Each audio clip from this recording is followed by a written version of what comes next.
Welcome to the Alliance for Community Media annual conference here in Baltimore for most of you, Balmer, for those of us that either live here in the area or went to college here. We are going to get started. Welcome to beginning fundraising for your Community Media Center. Last year we presented the topic of really doing your fundraising plan and fund development, and I was asked to come back and actually say, let's start this from scratch. So I want to ask all of you something very important. I made a couple of assumptions. All of you have 501c3s, right? Awesome. Assumption saved. All of you are registered for charitable solicitation. Is there anyone who has not done that? Okay. Then I will not make that assumption, and we will talk briefly about that. This is why I have to ask the important question. So, again, welcome to Baltimore to the ACM's 2018 conference. This really is to set you off for some of the other sessions that you will have available to you and the fundraising track.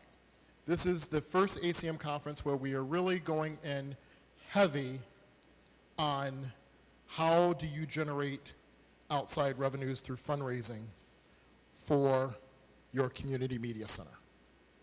So that's what we are doing here, and this is the baseline that you actually have to have completed to achieve it. So welcome to beginning fundraising, what you need to get started. And I already made an assumption that we're going to need something else in here too, so we're going to talk about it. I'm Tony Spearman Leach. I am from Montgomery Community Television, which does business as Montgomery Community Media in Rockville, Maryland. We are one of the larger community media centers. Our budget is just over $4 million. We have about 1,000 volunteers.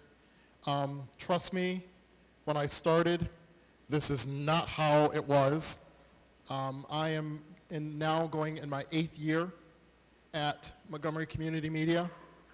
When I arrived, 100% of the revenues were from the cable franchise fees, and we've gotten it now to where we are down to roughly 65%. Our goal is to get it to 60 and kind of hold steady there.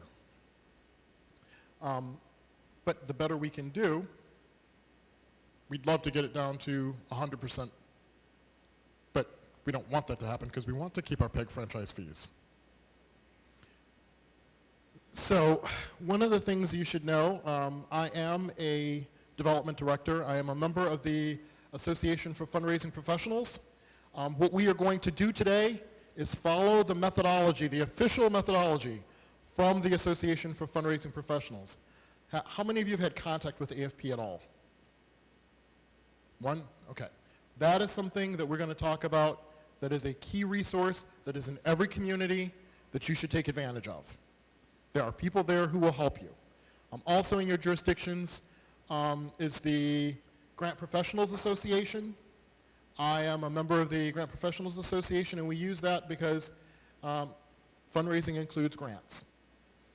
And it is one of the neatest ways to receive revenues. So here's my contact information. If you need to follow up, if you have any questions, please feel free to reach out. My direct telephone line is there. One of the things that we are going to talk about is this top sentence right here from AFP. I love this sentence. Most nonprofit organizations at some point in the organization's life must face the reality that in order to continue to be viable, they need to raise funds. One of the things that has happened in our world, our particular industry, is that we are seeing the decline of cable franchise fees on the horizon, if it has not happened for you yet, or it has already occurred. And with over-the-top and apps and mobile technologies, the reality is that you are going to have to raise funds to be viable because your dependence on cable franchise fees is no longer the goose that laid the golden egg. One of the things that we want to talk about is that, yes, people talk about fees for services from your training, opportunities that you have. You don't want to get to the point that you are pursuing this when all of your revenues have dried up, and the reason is we're going to get too forward, the amount of time it takes to ramp this program up. And you don't want to do it when you are facing, and I want you to highlight this, when you're facing a serious cut. Doing this at the last minute is the kiss of death. There's no other way to put it. A fundraising program is not an overnight solution. And the reason is this bold statement down here. This is the official statement from the Association of Fundraising Professionals, and we found it to be true even at our Community Media Center. Development programs take 2 to 3 years before they show a break even or a profit. So if you have not started and you are facing the cliff, hello, Thelma and Louise. This is just the truth. Moving forward, I want to share this with all of you that are executive directors or development directors. All staff members must be willing to raise funds. This is not on the CEO's back. This is not on the development director's back. This is an entire staff. And so if you need to go back to your community media center and have a come to God meeting, go have the come to God meeting. Everyone needs to realize that they play a role in the development program. And you must determine who in your community media center is going to be the development leader. Is it going to be the CEO? Are you going to redesignate someone to do it? Are you hiring someone to do it, part-time or full-time? Or are you contracting out the service? Those are options that you have, but you must designate someone. Somewhere you have to get started. One of the things that I want to get into as we start talking about the role of the leader, you cannot fundraise without the approval and guidance of whoever is designated as the leader of the development program. This is a basic ground rule. And we're going to get into it because people do make mistakes. What happens, and I love this example here because it does happen, you'll have staff members who'll say, I know X person at X bank, I know Y person at Y community fund, I know so-and-so at X company, and they'll go after something like $100, $500, and they're happy. They're like, I was a part of the team, I received the funds. They may not know that you, as the development leader, were targeting a $5,000 underwriting opportunity. So now you have received funds and you cannot go back and double dip or apologetically return the funds because it's very embarrassing and makes it look like you don't know what you're doing inside of your organization. So there are absolutes that we have to establish right away. The development leader is the final say in what's going to happen in the relationship with your potential donors and with your partners. One of the things we're going to go back to is that, of course, we want to emphasize that staff and board members have contacts, experience, enthusiasm, and they are critical in your forward movement success. I will tell you, one of the things that's really interesting at Montgomery Community Media, there are staff members whose minds are currently just constantly churning about ideas for revenue. And this actually happened to me this week. A person came in and said, Tony, do you know about X opportunity at the state level? We should contact elected officials so-and-so and so-and-so. And I said, yes, I know about that opportunity, but there are some political consequences we need to consider. The county level may withdraw equal funding as they did with one of our local nonprofits. I don't think we want to do that quite yet. there has to be a different strategy. We need to plan this out carefully. What was neat about that situation is the enthusiasm of the staff member to realize in order to do their job, they were seeking out a significant fundraising source. What was educational for them is to understand that there were other political considerations about funding at the municipal level that they weren't aware of.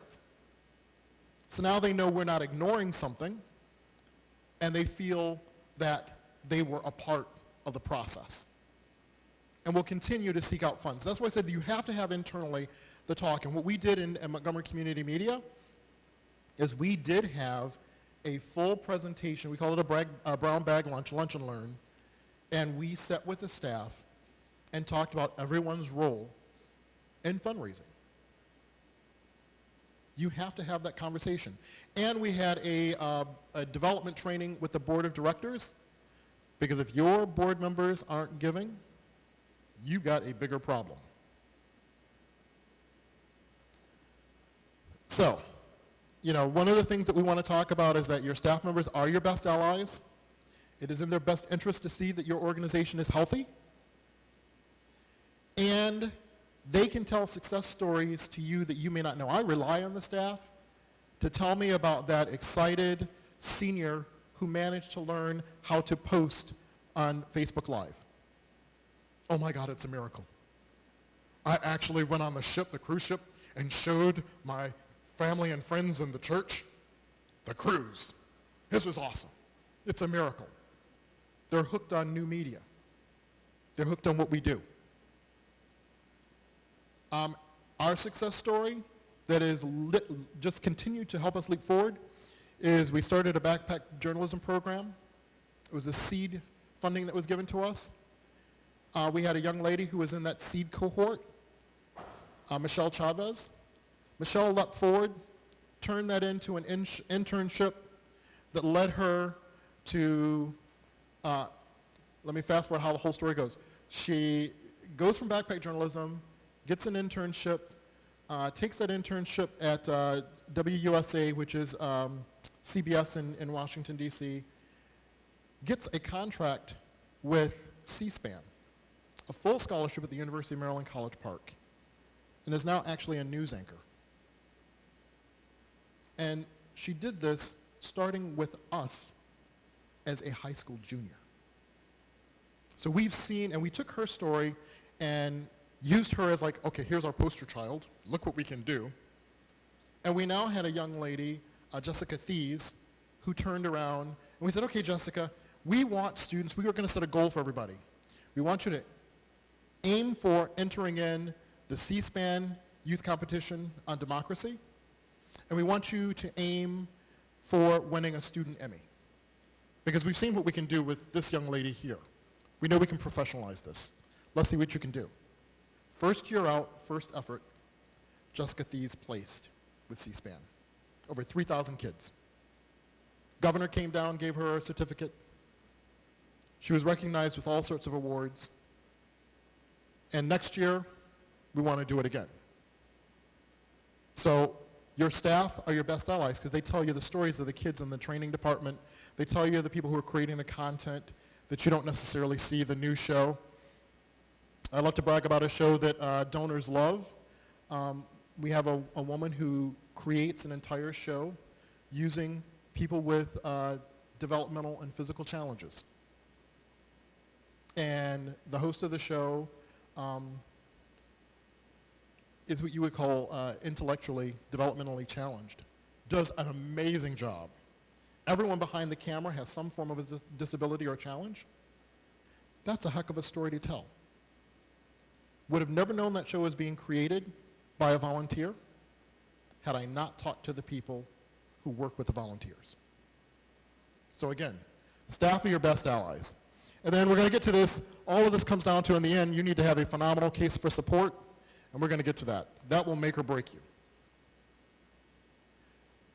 This is important. I can't overemphasize this. This is a standard in the Association for Fundraising Professionals.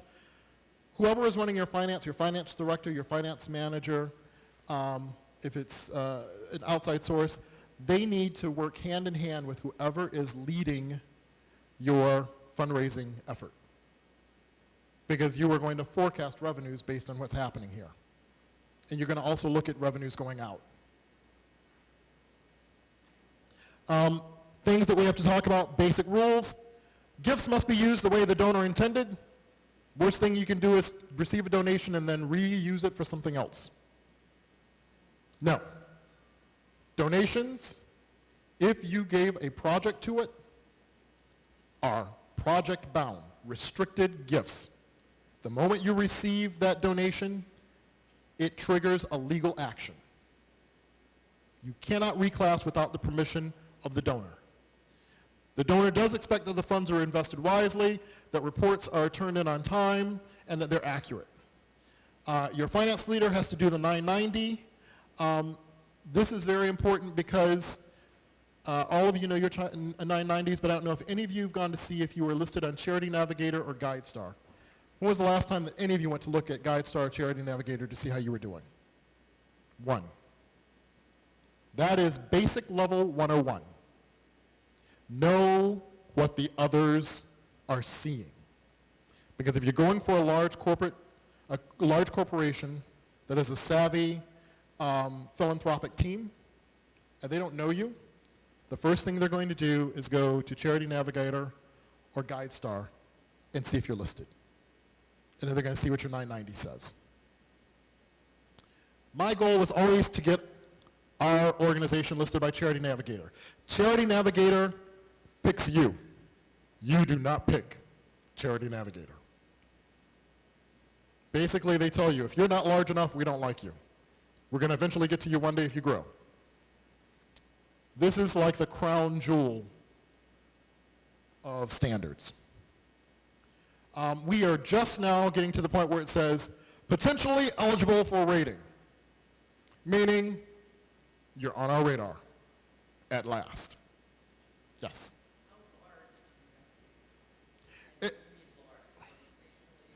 It's actually activity as well, and one of the things they do is that if people want to see a rating, I'm going to get to that, people can go in and vote for your organization, so you can help push yourself up on the list. So they want to see activity as well as revenues. Obviously, you can search by your company name, you can search by your EIN. It lets people know that you're officially a 501c3. Here's what you are going to see people are going to get. The type of your codes from the IRS is the type of business that you are. Make sure that your type matches the types of revenues that you're going to go for. Some donors will automatically pull what is in your IRS designation. If this information is not correct, you may get disqualified because you are not classified in a way that they are willing to give to you. Larger corporations auto-pull this data from the IRS. So always make sure that your records are up to date. Like for example here, it says radio or television broadcasting. That's true. However, we also now do internet, web streaming, and we do live streaming. And so this actually does need to technically be updated. And a good example is our friends in Brookline who went from being Brookline Community Media, I love the new name, Brookline Interactive Group. Big. They have extended beyond what their original IRS designation is. So if you have not updated that information, please make sure that it's done. And it lets you know down here, big thing for donors, contributions are deductible, verified by the IRS, not by us. Again, classification type, the date that our original ruling was given from the IRS. Do we have any affiliations? Here is our revenue auto-pulled, not given by us, auto-pulled from the 990. And then here is what they're looking for. Here is every 990 auto-pulled from the IRS, not provided by us. This is what they're looking for. This is GuideStar. GuideStar is one that you manually go and update yourself. So you must designate someone inside of your organization to actually go in and manually input this information.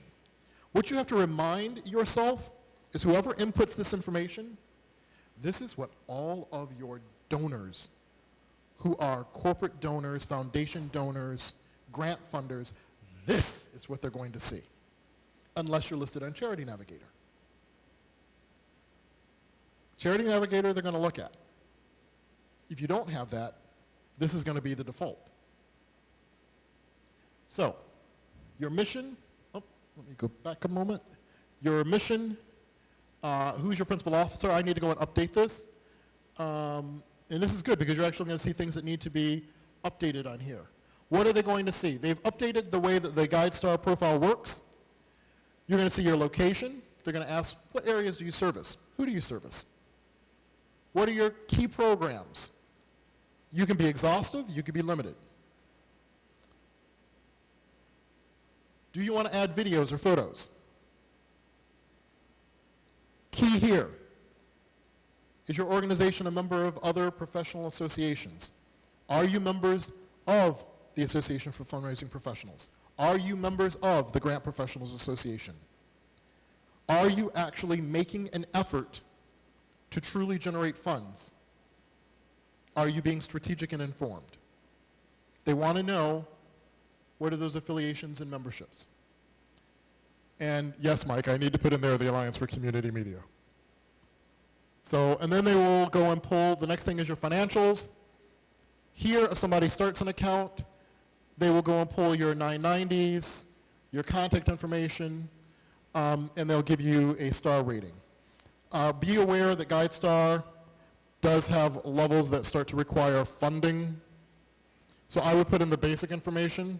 Do not feel obliged to take out a GuideStar membership at all. This is for the purpose of developers, funders, and donors. They'll ask about your operations. Who are the key officers, trustees, key employees? It will pull the highest paid employees. That is considered public domain information. And just remember, highest paid employees are going to be listed in your 990s anyway. So it's not something that you are hiding. And a complete listing of your board of directors. Then they're going to ask you these important questions. Do you do, and see, these are things that need to be put in. Do you do a board orientation and education? Do you train your board? How many have a formal board orientation? Less than half. So the answer would be no. How many actually do education of the board, training them on development, training them on their legal responsibilities?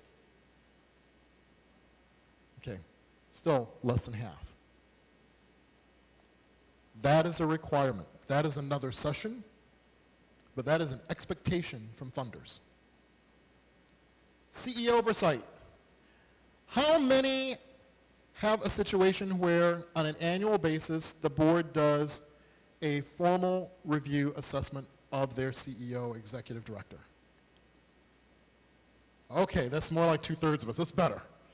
That should be a standard, but I do want to ask you this. We're going to go through this in this presentation. How many of you actually have a formal assessment annually of your board? 3. That, my friends, is a requirement. If a board member is not fulfilling their duties, your obligation as a leader in the organization is to request kindly that they step aside for lack of fulfillment of their duties. Legally, if you do not, you are held responsible if there is any negligence by those board members. It goes both ways. Board composition. What is the board made up of? Men, women, community members? Do you have an attorney? Do you have an accountant? We actually use the board source board matrix. So our board is literally gridded out. We have 2 attorneys. We have 2 accountants. One serves on the audit committee. One serves on the finance committee. We actually break up the entire board so that each person fills a purpose. and we have 3 access members on our board. But this is something that you have to do. And then board performance. Remember I said, have they conducted a formal written assessment of the board itself, each member? By the way, when I conducted the first one, the responses that they give will stun you. Because it goes both ways. They will say, has the staff provided to you formal updates on, and then they'll have these categories.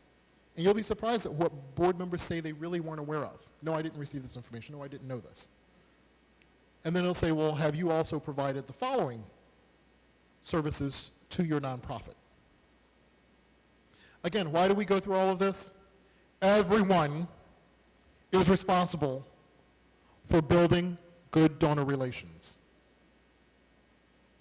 I know that in the community media world, I am speaking what is almost heresy. I remember I went to the conference in Philadelphia, and I was describing to a woman what we do, and she looked at me and literally like a deer in the headlights said, "You're asking me to be a fundraiser." Yes. Yes. Yes. Everyone. If you get in the car, you must pay for gas. If you get in my car, you must pay for maintenance. You are in my car. Because sooner or later the car will break down and no one's going anywhere. So, one of the things we want to reinforce is that when the reason you want to talk to your staff, if you answer the phone, if you talk to someone when they walk in the door, if you're teaching a person, you never know who's a potential donor. Everyone is a part of fundraising, and staff is your best people. They are your best people for working with your events, giving you tips for grant proposals and submissions, and identifying and cultivating and actually just soliciting donors. Not everyone's good at it. There are some people that honestly, we go through and say, I really like that person, but we won't have them make that phone call to that donor. That donor requires a certain type of love. You know, so you have to be judicious in who you have reaching out to anyone. Now, again, laying the pathway, whoever's going to be your development leader has to report directly to the CEO. They are partners in crime. And why do I say that? Because your CEO, you're going to find out later, is your chief fundraiser. That is your job. If you're the executive director or CEO, your number one job is not operations. Your number one job is fundraising. And you may not be comfortable with this, so you have to have somebody who will make up for that area that you're not most comfortable with. And that's something that we talk about in my organization. My CEO, she's very, very comfortable with sitting down and talking to donors and really wooing them over. The nitty-gritty of going through and pulling all of the factors together, she doesn't necessarily want to do. The strategy, she definitely wants to be a part of. So the two are partners in crime. When you create your development program, and we're going to talk about the development committee, you are to make a report at every board meeting.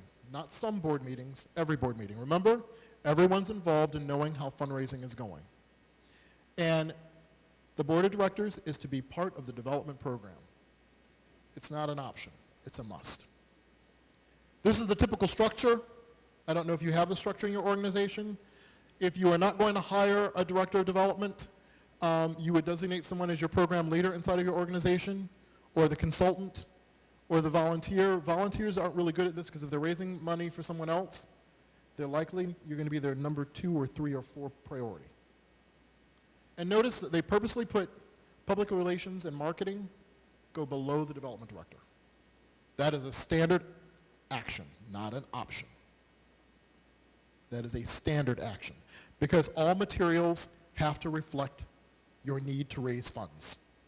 all materials. So, we are a team. Internal customer service is important. You must make sure you tell every staff member what you are doing in fundraising. You must tell them what your initiatives are. This is not a clandestine black ops operation. Because the most embarrassing thing that you can have is them to go out on the street and say, oh, I heard you're starting to do underwriting on the air. I heard you're starting to do funded events. And then they look and have that blank stare on their face and say, really? What? That, again, looks like your organization does not know what it's doing to the community. These are hard changes for community media centers. This is a different way of thinking. But it is a necessity, not an option. The development program leader, in partnership with the CEO and executive director, is responsible for external communications, especially related to development. The reason we do this is because there are legal ramifications when you're raising funds. The deductibility of programs, if you're running programs where there's drawings, or there's raffles, or skill contests, those have legal ramifications in every jurisdiction. So how you put something out really has to come from the two people who are going to be most responsible for it, and that is your development program leader and your CEO. Again, those are not options.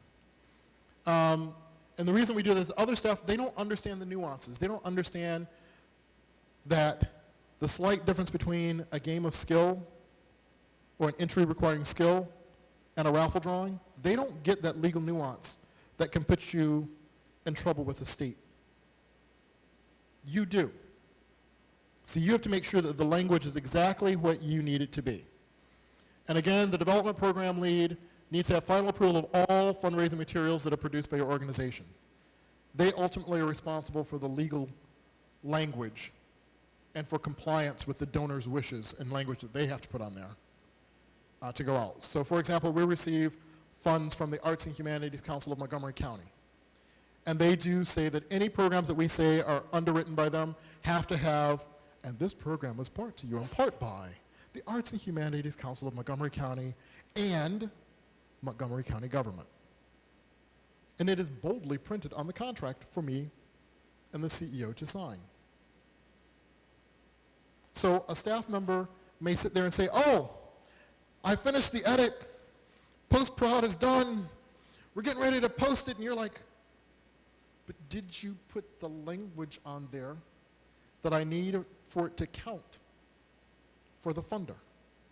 Oh, nobody said anything about that. Everybody doesn't think about what's most important when it comes to fundraising, so you have to have this control internally. There are 7 sacred must-haves, and we're going to go through them. Mission statement. And I know this is basic. All of you have your mission statements, right? Everybody has a mission statement in their organization? How many have updated your mission statement in the last 3 years? Okay, that's pretty good. For those of you that have not, please go change them. Please. This is a function of the leadership and the board. And the mission statement should fit on a business card.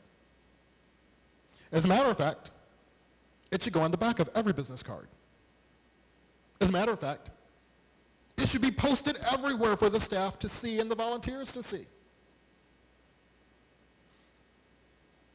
Most people give to your organization, and I'm going to come back to this one because they personally believe in your mission, and they like and connect with you or someone tied to your organization. Number 1 rule in the Association for Fundraising Professionals, it was a shock for me to hear it. People do not give to good causes. Repeat. I don't care if you think you're saving the universe. People do not give to good causes. There are billions of good causes. And everybody has their hand out for a good cause. People give because I like the executive director, I like you, you work on the team, I connect with you, we have things in common, and more importantly, I trust you. So if you say it's going to happen, you're going to deliver on it. Because I trust you and I like you, and I happen to believe in your mission, now I'm more likely to give. Philanthropy is a world of people, connections, trust, and belief. People, connections, trust, and belief. Any one of those factors missing, and you're dead in the water. This, I thought this was perfect. If you ask most of your staff members what your mission is, why are we doing this? It's a great mission statement, but we'll revise it if things get better. If your staff doesn't know what your mission statement is and they don't believe in it, how can they execute something they don't believe in? If your board hasn't asked to review your mission statement, clearly they probably don't know it. I challenge you at your next board meeting. Ask all of your board members to take out a blank sheet of paper. Do not post it anywhere and say, write our mission statement. Please do not look at each other's papers. And then ask them to read to you what they wrote. I'll be impressed if they get it right. If they can't get it right, they don't know it, they don't really believe in it. Harsh reality. Mission statement should be printed on all business cards, newsletters, brochures, other communications, including the website, staff attire, t-shirts. Best thing I ever saw done with a mission statement was that when staff went out, mission statement was on the back of the t-shirt. Lets everybody know who you are and what you believe in. In event banners, and you can always, because we are media, create a public service announcement, short video, put it up on the website, put it up on your channels. Let people know who you are and what you do. How many of us actually have content on our air that's just simply about us that says, here's what we do and what we believe in? 1, 2, 3, 4. That's a problem. That's a problem. God knows, save the children, turn on TV. You can't miss it. The best ones? Pets. National Humane Society. You don't have to ask what they believe in. You see the kitty with the big eyes, the dog turning its head away from the grating. And the first thing you want to do is reach into your wallet or your purse and call with that number, and then you remind yourself, oh my God, that's $19 a month. You got to put it out there for people to know. And board members and staff must see the mission statement at the top agenda for each and every meeting. They got to know this by heart. CEO and development directors automatically know it. Staff should know it. Board members must know it. What's our new mission statement? More. Not sufficient. That's usually what we usually hear from the executive leadership and a nonprofit. What's our mission? More. We need more. Good examples. Look at how simple Coke's is. Mission, to refresh the world. To inspire moments of optimism and happiness. To create value and make a difference. It doesn't say a thing in there about beverages, water supply, logistics. To refresh the world, to inspire moments of optimism and happiness, to create value and make a difference. That is what Coke says it does. And Coke puts on here, our roadmap starts with our mission, which is enduring. It declares our purpose as a company and serves as the standard against which we weigh our actions and decisions. If it's not mission-centric, you shouldn't be doing it. Vision. All of you have vision statements, right? Does everyone have a vision statement in here? That you need to work on. There's 3 of us that have, well, 4, counting me, vision statements. That tells everyone where you are now and where you are going. It's actually the thing that you tell your staff that we're reaching for. We do this today because tomorrow we expect to be here. That's your vision.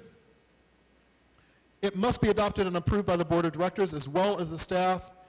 Without a vision, you are pursuing a journey without any fulfilling end. Vision statements can change if you achieve what you want to achieve. But you have to have a direction. Everyone works towards that shared vision once it is confirmed by the organization as a whole. There are no exceptions. You must think big. Examples of missions and visions, Ritz-Carlton, they sit there and we pledge to provide the finest personal service and facilities for our guests who always enjoy a warm, relaxed, yet refined ambience. The Ritz-Carlton experience enlivens the senses, instills well-being, and fulfills even the unexpressed wishes and needs of our guests. Nirvana. The Ritz-Carlton experience. McDonald's. We are committed to doing what is right, to being good neighbor and partner in the community to conduct our business with the environment in mind. Ford. Our company delivers excellent products and services and strives to make the world a better place. Notice, the truth is you always fall short of your vision. The day you achieve your vision, you need to start with a new vision. I always say that what we're here for today is that if opportunity doesn't knock, then build a door. That's what we're doing. This is not a hopeless situation. So, how does all this come together?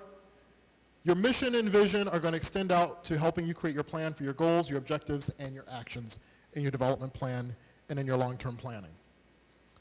I give you a URL here that I want you to go to. I purposely did not do a bunch of handouts for you to struggle through papers and try to read them while I talk.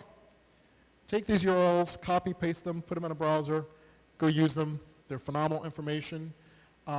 Really what we're getting here is that mission and vision, you're going to get into your strategic focus, and then once you set the strategic focus, what is your plan for getting there? The long-range business plan is a necessity for doing your development plan. You cannot do a development plan without your long-range business plan. Here is the catch, and I'll admit, even in our own organization, Montgomery Community Media, we often do not have the time as we run through the rat race treadmill of life, and we will find plenty of excuses for not doing the long-range plan. Technically, it does take several months to create. So if you're going to do it now. Start today. Your long-range plan requires that you set a committee from your board to lay out how it's going to work. It is not your day-to-day operations. Your operational plan will fall out of your long-range plan. It should include board members, staff, volunteers, and then you should get representatives from constituencies that reflect your makeup. You may want to use students. You may want to ask current and potential donors. By the way, why do you want to ask a donor to help you on your long-range plan? This is critical. Does anybody know why you would want to ask a donor to do this?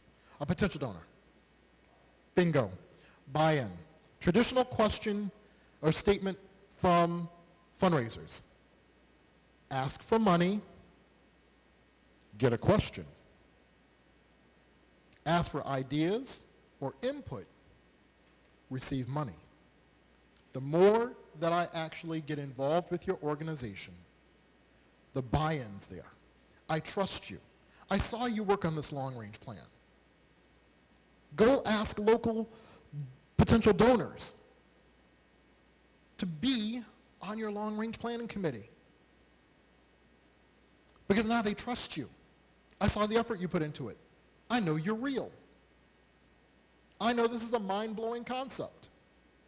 It works. And ask local community members. One of the things that you have to your advantage, how many of you are members of your Chamber of Commerce? Awesome. For those of you who are not, do it. How many of you interact with your Rotary or Civic Association Key Club? Awesome. How many of you receive grants from them? Notice, this is a big one. Join with the purpose. Join with the purpose. The same way that business people join the chamber because they're looking for business opportunities and connections, we're no different. It's all about the Benjamins. I go in, I'm polite, but I'm a hunter. Oh, you're with so-and-so company. I've been watching your company. Why don't I come over here and have a cup of coffee with you and talk to you for a while? I'll see you at the next meeting. Because I'm palling you up, because I'm going to ask for that next introduction to our place, introduce you to the CEO, work you into the groove. Rotary clubs have foundations. Key clubs have foundations. If I were to add up all of our Rotary Club money and locally, we receive about $10,000 from different Rotary clubs, all added together, to provide scholarships for our students to go for free. We receive funds from sororities and fraternities. Very same purpose. You have to think differently. You have to think about, how can I partner with you to get this resource? All right, so again, your business plan is going to talk about your programming, your finance, your facilities, your marketing, your training, your development, and all of your other departments. Basically, where do you need them to be for revenue in 1, 3, 5 years? Where do you need them to be technologically, 1, 3, 5 years? What types of offerings to the community do you need to be offering in 1, 3, 5 years? A good example I'm going to use big. I recently was on their webinar that we just had available to us on VR, virtual reality, and they do VR and AR, augmented reality. Why has Brookline gone that way? If you go on their website, one of the factors that they point to, is that VR is growing at 400% every month until 2019. If you're not there, you may be left out. So technologically, you need to lay that into your plan. Where do you need to be technologically? Because that's going to impact your revenues. As I said to Mike Wassenaar before I came in here, I was so happy that that conference happened, that webinar, because it so happened that a grant was due on VR, and I was working on it. And I was like, the other information that I can use. Keep your mouth closed on this phone and do not say that there's a grant due today.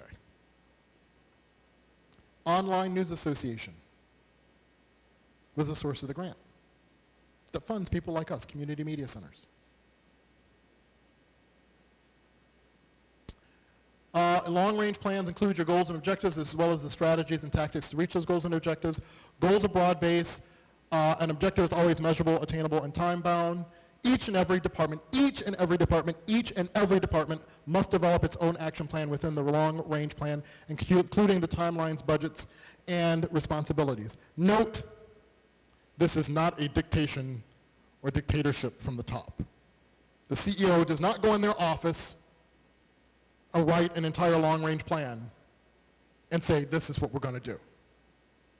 Inevitably, what will happen is called the sabotage of staff.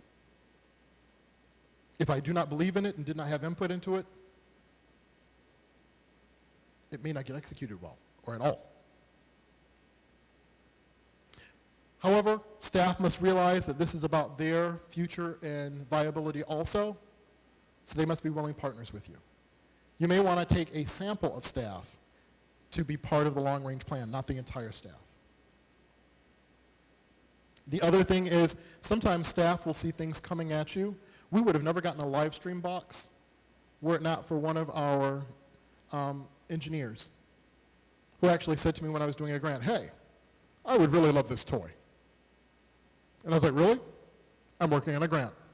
Let me see if I can shove it in the grant. Now we're addicted to the things. We have 2 of them. I didn't know we were going to get the first one, so I put it in another grant. Both grants went through. So we ended up with 2. So now what has happened is the engineers are really funny with me. Tony, psst, Tony, you know there's this really cool thing, da-da-da-da-da-da-da. Be really nice if we could get one. Well, what could you do if you could get one? Oh, da-da-da-da-da-da-da. We have a drone. Unfortunately, we're in Washington, D.C. jurisdiction. Yeah, fly space.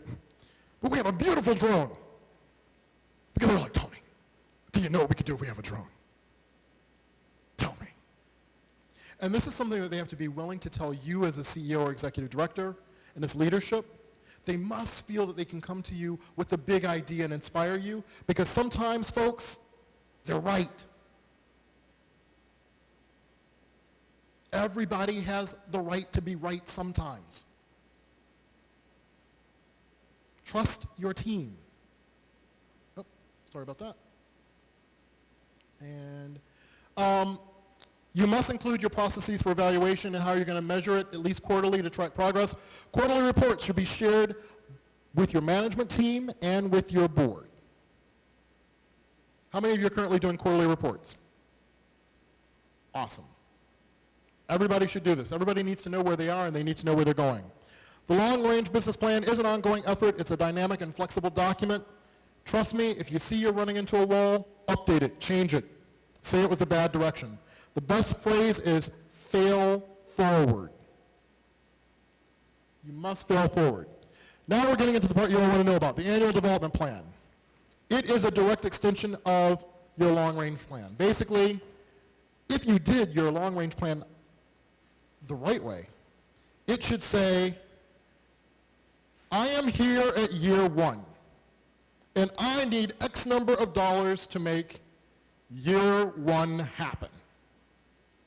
That is my short-range development plan. I need X number of dollars. Here's what I'm bringing in revenue. Here's what I need to get to for year one. The gap is where we need to raise funds. That also helps to say, here's year three. And this is my goal. And the gap between year three and year one in revenue is much larger. What are we going to do to get to year three? And how are we going to keep fine-tuning to get there? And I know a lot of you have not really thought about it that way, but that's what you really do, because this helps the whole team understand. When you have your staff meetings, then you're able to say, okay, year three's goal is here. Year one's goal is here. We are 1/4 of the way to year one goal, but we are not even 1/5 the way to year three goal. What are the ideas? What are we going to do? What are our strategies? You do have to be realistic about what those goals are. Don't make them impossible. This is just something that's common sense. If you don't have a public relations and marketing plan, those are covered by your development plan. Those get baked into the development plan. That becomes part of the reality, because nothing affects development more than your public-facing image. The development plan is always written through the lens of an integrated development program. Development weaves through everything.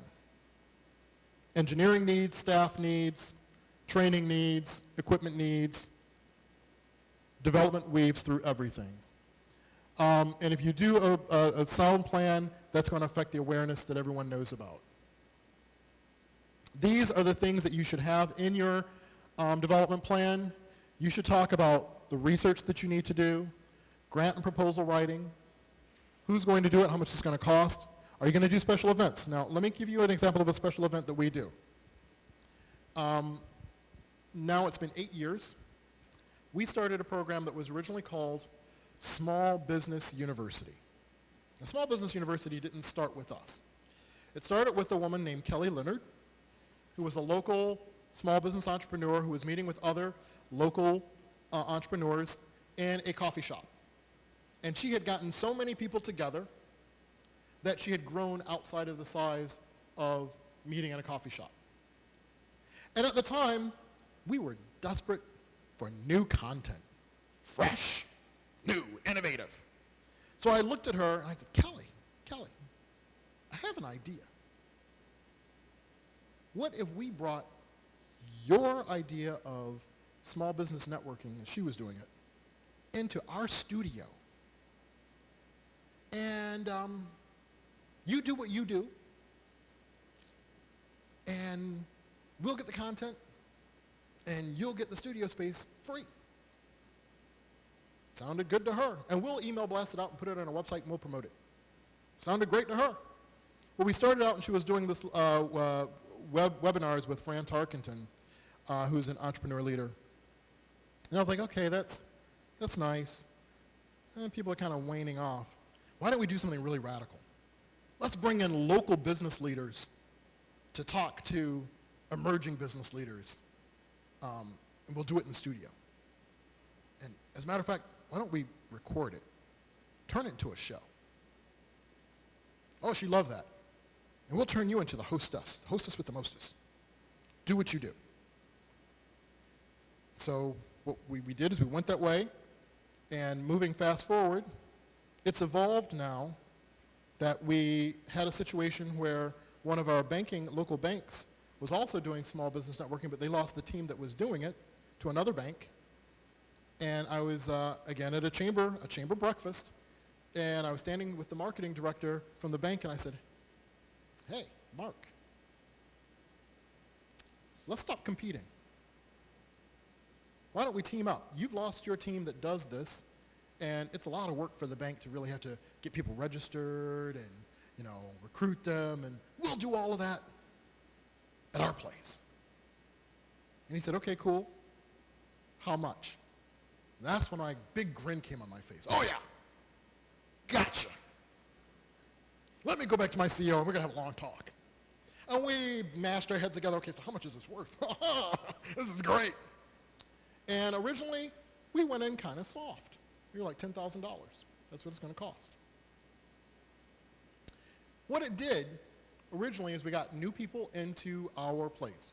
We got all those names, email addresses, and mailing addresses.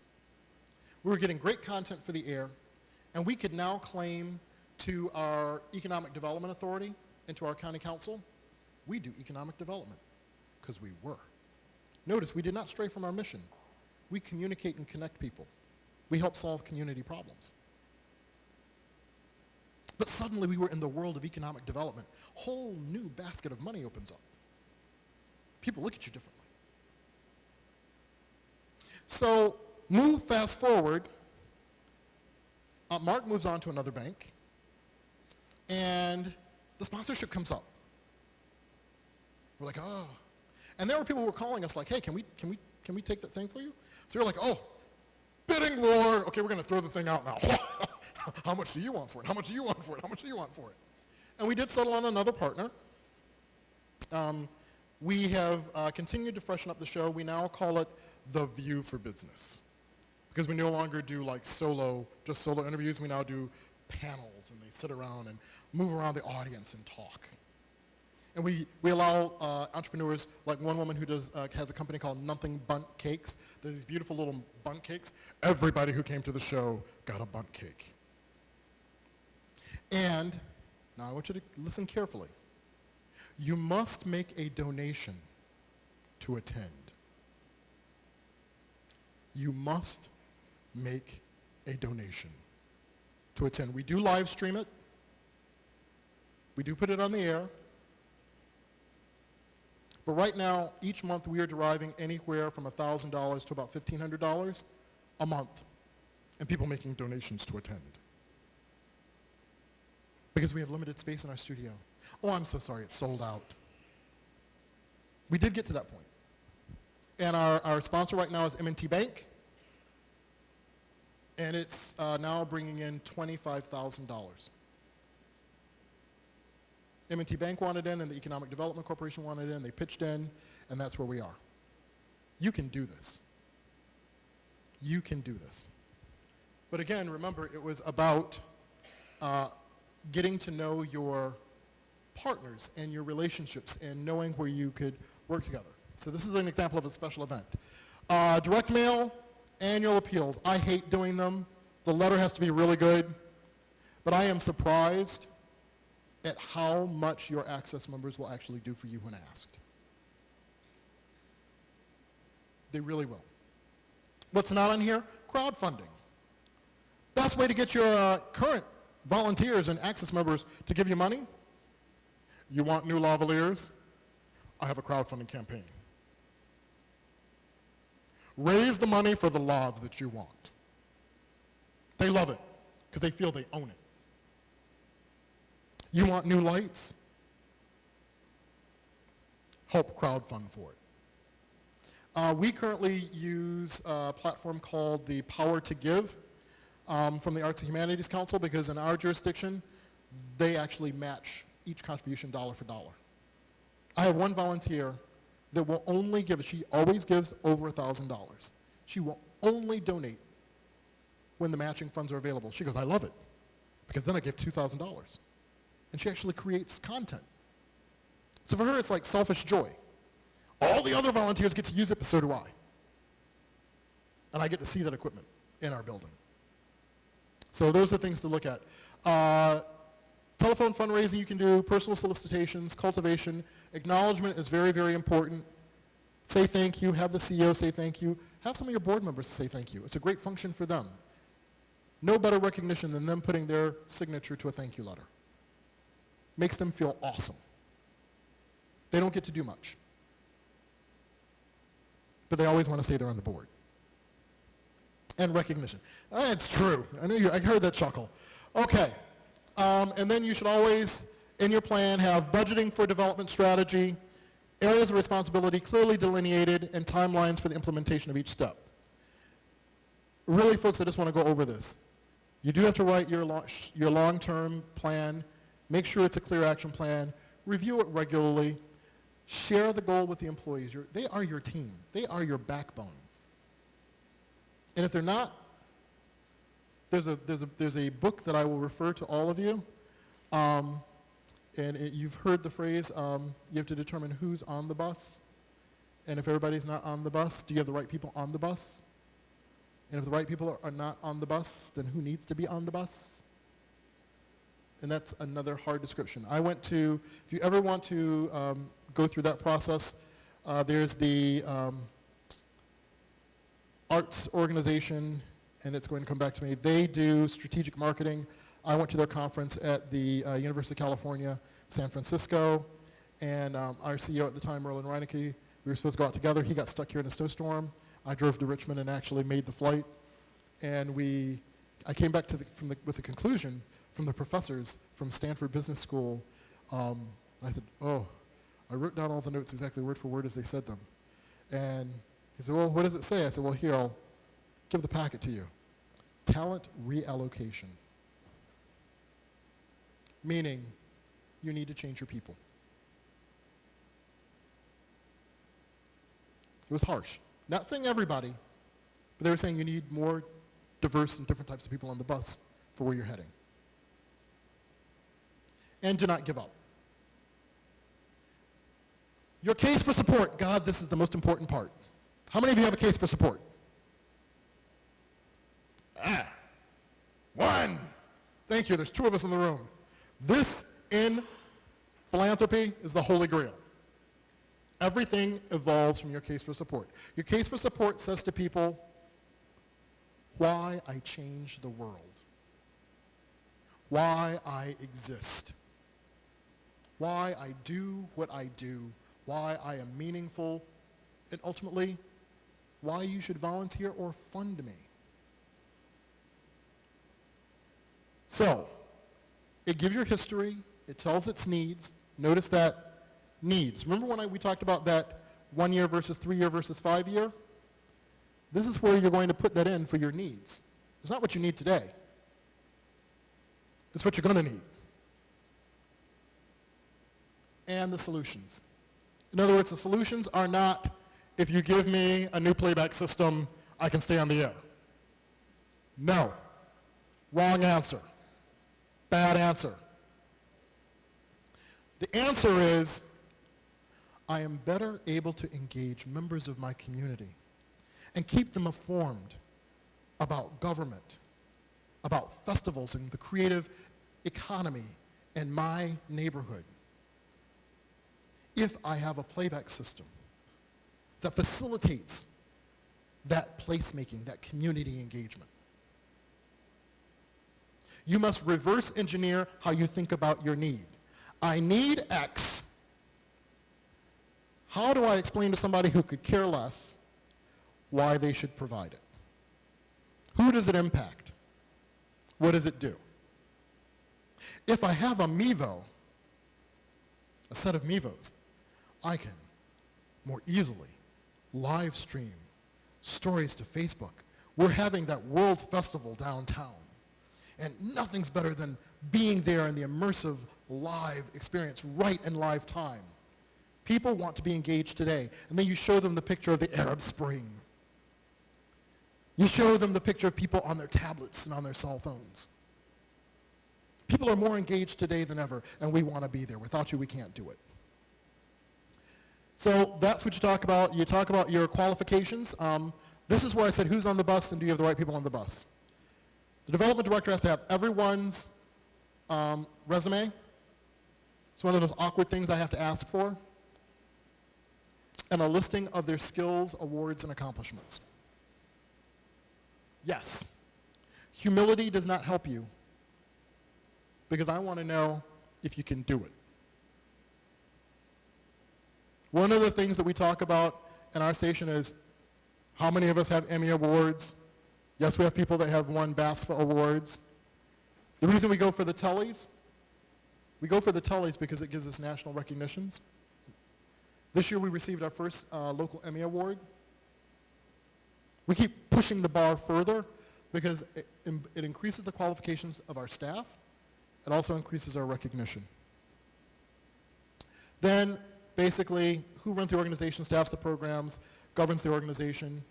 You should also, by the way, look at your board the same way. Do you have the skills that you need on the board? And if you were a funder looking at the roster of your board member and their qualifications, are you impressed? And that's a hard conversation to have with your board. It's a very hard conversation. Is your board geographically diverse? Does it reflect the community? Does it reflect different industries? Does it reflect the volunteers? You have to go through all of these factors. And we talked about the awards. We talked about people trusting you and why they give. A case for support is always logical and emotional. We needed content. So we did Small Business University, now Small Business Network. And we engaged with a local community member who was really into entrepreneurism and small businesses. And we harnessed that with a bank who needed to engage community members, especially in the emerging small business community. At the end of the day, for us, it was content. But for funders, it was delivering economic development content that mattered. Elevating the community, transforming those who are unemployed, going into new fields. AARP's number one thing, women 45 plus going into new careers. Life reimagined. That's what they call it. Seniors. Seniors are working longer than ever. What are you doing for seniors in that area? Changing careers. So think about those things. It is critical to develop your case for support. Oops, sorry about that. Oh, I'm going to have to go back and do this. It is critical that you develop your case for support for any fundraising. And your case for support is something that every staff member should read. Your board should know it. Your staff members should know it. It is really important. All materials used in fundraising and indeed marketing should be developed from the case for support. It should go in your brochures, your speeches, your press kits, your grant proposals, your website, your videos, appeal letters, individual proposals. If you're really good, you can get it down to one page. It's not easy. Usually they're about 3 to 10 pages. If you're sending one to a foundation, usually they have nice, beautiful, glossy pictures of volunteers and seniors and young people and content, you in action. You could even put it into a video. In our case, you could actually put it into a video. I give you great examples. You're going to say, Tony, how do I create a case for support? You keep talking about this thing. I don't know how to do it. Well, folks, we are not going to sit here and go through doing a case for support. We could spend an entire day doing a case for support. I have given you 2 important leaders at the top. Tom Ahern and Simone Joyeux are actually husband and wife. They teach almost every year at the International Conference for the Association for Fundraising Professionals. They are amazing. Tom gives a great video on YouTube about how to make your case statement emotional. Tom has me laughing. Make them cry. Make them weep. Make them feel they saved the universe in a world where democracy is questioned. We're not only on the home front, but from China and Russia. We, the Community Media Center, stand as the last bastion of free voice and democracy. You know what? Some of you are chuckling, but we know that we can go out there and we will find 20 people who will be like, yes! The newspapers are all connected, they're all liars. You local community media center, I can say the truth to you. That's Tom's point. I want them to get excited, angry, passionate, and I want them to come running. Simone does a really good story about how you actually structure the case statement.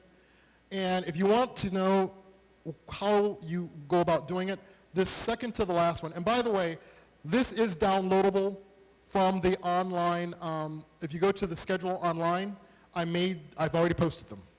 So you can actually go and pull this whole presentation down. This is how you actually build your case statement. So the little slides there, don't panic. Actually, you can download the full presentation.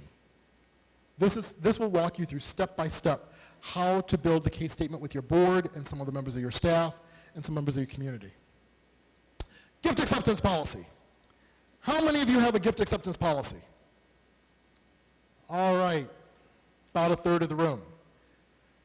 This one, even I'm running into. We as community media centers are not used to doing it. And honestly, I'm at a point where we're getting ready to open up a satellite center, and I want to do, and my CEO wants to do, the naming rights to the studio. Yeah. The XYZ Bank Studio. The Blank Foundation Studio. The editing booth brought to you by blah, blah, blah. You never thought about that. But you have to have a policy in place to be able to do it. Because you don't want to have La Cosa Nostra Studios. Mafia Studios Live. You have to have a policy that says who and what gifts you will take, how you will take them, and when you will take them. One of the biggest arguments that some philanthropists have run into is Bitcoin donations. I'll give you Bitcoin. Are you set up to process Bitcoin? Do you know the legal ramifications of it? You know what? I just received my stock options. I'll donate them to you. Do you have that? Or better yet, a lot of us have members that are passing. All of us, access is an old industry. How many of you have people who have put you in their will? That's a big one. This is a huge one. So you have to have this put together by the development team, the CEO, and approved by the board of directors. You do have to ask, what types of gifts will we accept or decline? From whom will we accept the gifts? How will we dispose of the donations? What type of recognition will we give them? The policies will answer many questions legally, ethically, and tactfully. You can decline a gift simply by saying it is not in alignment with our gift-giving policy. If you don't have one, there's a problem. Also, the IRS Form 990 asks you if you have a gift acceptance policy.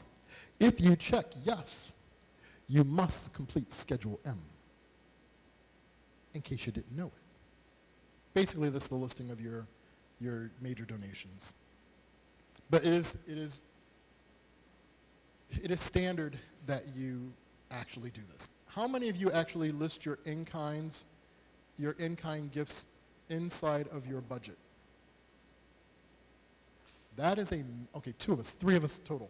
That is a massive problem. If you are not capturing your in-kind donations or trade agreements in your budget, you were understating the cost of operating. For example, your team goes out, you do a shoot, X restaurant donates to your team, let's say $200 worth of food. That's $200 you didn't have to pay while they worked. You do that a couple of times, it adds up quickly. You've now understated that what was supporting your budget is that food donation that was helping your staff work. Furniture donations, equipment donations, everything should be captured. You can work with your accountant to decide if it goes above the line or below the line. We put ours below the line. In the audit, it still comes out inside of the audit. But you should always be capturing in-kind and trade agreements. Also, it helps to change the way that you think about doing business. So here's examples of where you can get your gift acceptance policy. Again, we're not going to go through doing that because we could spend all day talking about a gift acceptance policy. Do you need a break at this point? Or do you want me to continue? Yes. Yes, if you go on the schedule at the Alliance for Community Media, the entire PowerPoint is downloadable. Made this easy. Your development procedures manual. This is a wacky one. Basically, it's your standard operation procedures for development. They are approved by the development team. It really says how you do your day-to-day business in the event that someone needs to come in and pick up where you left off. It basically says the timing for acknowledgement letters, who signs thank you letters, who receives donation checks and gifts, and how do they go through your organization. Once they've gone through that process, how do you reconcile them? And here's something critical, fulfillment. If you receive a donation or contribution or a grant that requires you to do X project, fulfillment. How do you assure fulfillment? Because ultimately that is an audit process. The Development Procedures Manual standardizes the coding structure for various donors. So if you have a donor database, it says what codes to use, as well as establish routine reports that are created from the donor database system. And if I don't stop using this button, I'm going to kill myself. Okay. Again, as I said, if something happens to your development lead, your development director, it helps volunteers or the CEO or other staff be able to pick up temporarily where you left off. That's why we do it. It also helps evaluate the development program lead and the development team on how well procedures are being followed and executed. For me, because we go through an annual audit, it's standard pro forma as to them looking at how do we do everything. Is the information inside of the donor database? Does it match what's in your accounting system? Did you close out all grants that were put into accounting? Are we having restricted funds or unearned revenue that still needs to be accounted for? Those are auditable actions, and this is why you have to have a process for this. How do you establish goals for your development team? You have to have realistic assessment of the development program and how it's going to work. Many programs do fail because people put Superman, godlike expectations on the team, and then they're disappointed when they found out that they were human and not demigod. So, or what a lot of us do is we don't set any goals at all, and that's a problem. Unrealistic goals, not reviewing, lack of commitment at the management level for doing so, and resistance to change. I think that community media owners, this should probably be number one, resistance to change. And poor execution of the action plan. Writing the plan is no good if you're not following to make sure you're executing each one of the ideas. We want to make all of the plans have to be smart, specific, measurable, attainable, relevant, and time-based. Setting your first goal is not going to be easy because you're kind of guesstimating where you want to go in year one. How much money do you need? Is the goal 10%? Is the goal 20%? Is the goal 30%? Is that realistic? Can we do it? How much time is it going to take from current staff if I'm not going to hire anyone? You have to really be realistic about all of this.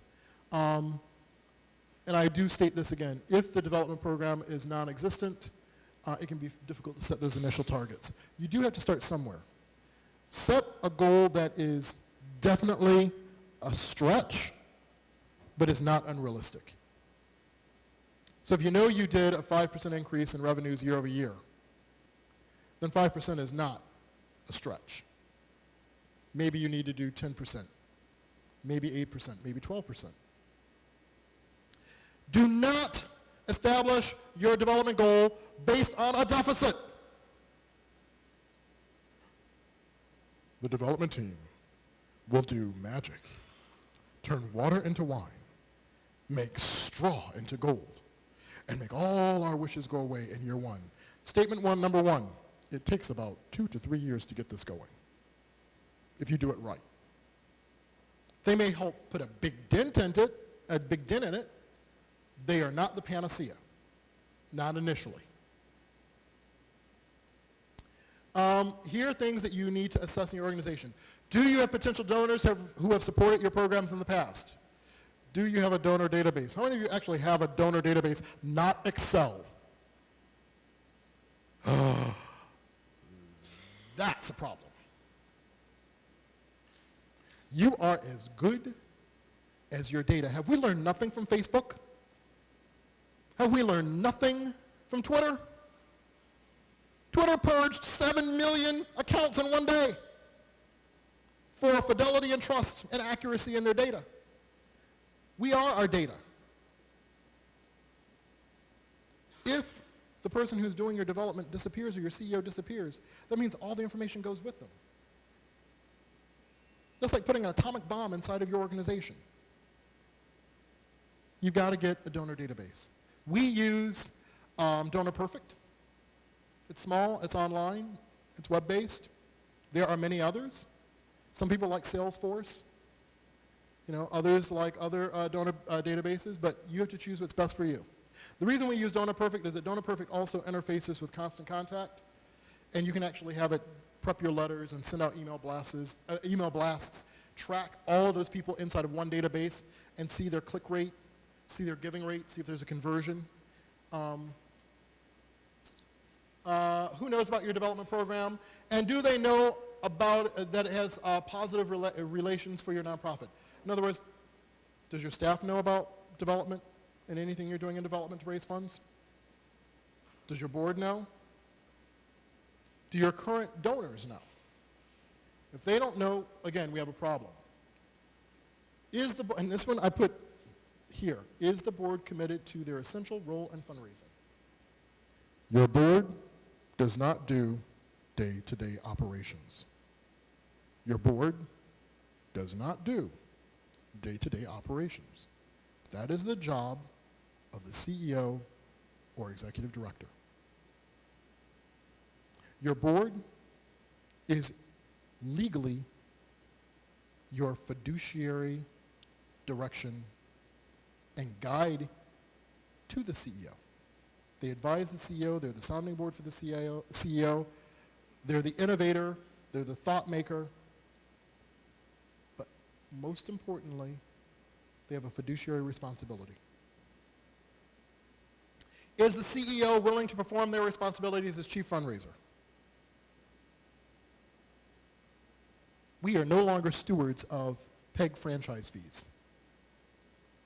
That's what we've been doing. I steward and take care of this treasure trust over here, and this is my job. Well, somebody drilled a hole in the bottom of the treasure chest, and we are watching coins flow out if they have not already gone.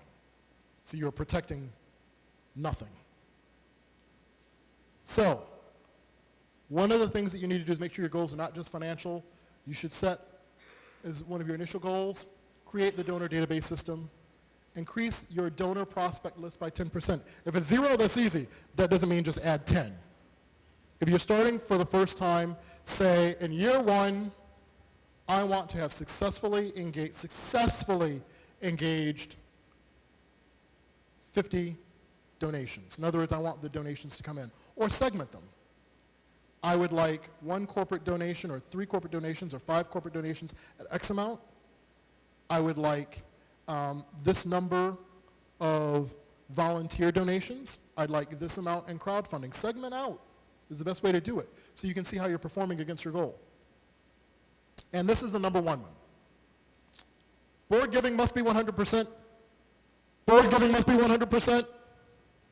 Board giving must be 100%. If you didn't understand me, board giving must be 100%. Cash. The rule is get, give, or get off. And I know this is heresy for a lot of you. That is the absolute rule. Get, give, or get off. How do we state our policy at Montgomery Community Media? Do we set a minimum dollar threshold? No, because there is a wide range and capability on our board. We have some that have ridiculous capacity, and we have others that are middle class. So what we say, and this is the wording, we must be your first charity of choice. We must be your first charity of choice. And you must provide donations or financial support that is significantly meaningful to you and your circumstances. Simply stated,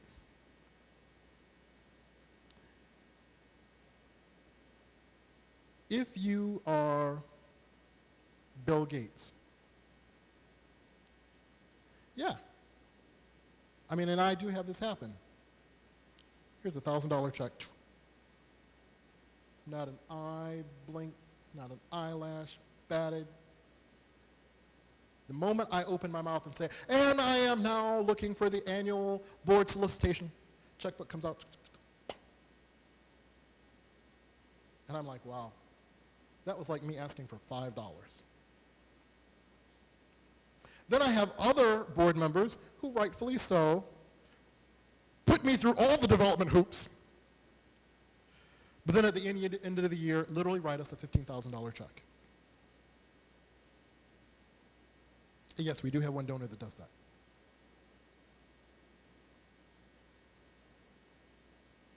So don't say what's not possible. And again, by the way, I know you're looking at me going, $15,000 check, are you serious?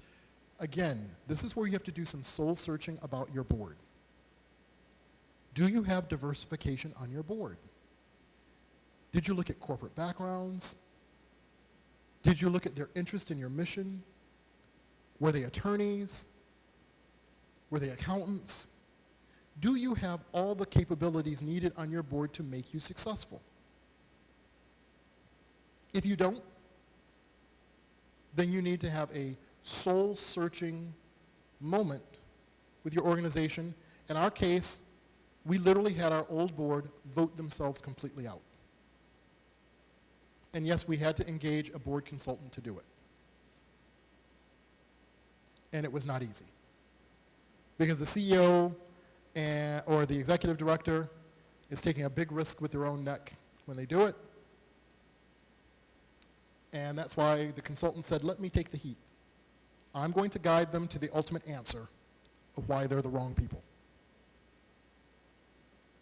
And ultimately, was there screaming? Yes. Was there yelling? Yes. Were there tears? Yes. Did board members seek out other members of the leadership team to target? Because it's like, well, there must be other people in on this conspiracy. Yes. The consultant did a wonderful job about bringing our board to the reality that they weren't meeting their obligation. So here's one of the things we talked about, and this is part of getting them to are they doing their jobs, the annual board assessment. The one that I use, you will see down here, is, I believe, this one, which is done by, I can tell you, it's done by Dalhousie University in Canada. And it is a very comprehensive board evaluation that asks some very harsh questions. Like, When was the last time you really looked at the cash flow statement? When was the last time you actually looked at the mission, the vision, the business plan? Actually, one of the questions on that's very fascinating is it says, when was the last time the CEO went over the business and operations plan with you? Because if you're a director on a board who's saying, I'm going to make sure that you're financially solvent and sound, but I have no idea how you're going to do it, we got a problem. And again, we must set measurable goals like contacting 3 major prospect donors each month. This is like telemarketing. The reason I say that is, what does telemarketers do? If I do 300 calls in a day, 5 will give in. If I do 3 in-person visits to prospective donors, meaning I get out from behind my desk, go to the office, make an appointment, go to the office, and talk to you about my mission, my vision, my plan, the odds are that within the course of 6 months, one is going to pop. So you have to have, and one of the things that I did institute with both the current CEO and the prior CEO, I need you to go on calls with me. It's not an option. It's a requirement. I need you to go on calls with me. Prospect visits are important because it's all about trust. And at the end of the day, people want to feel they're important enough that I brought the boss.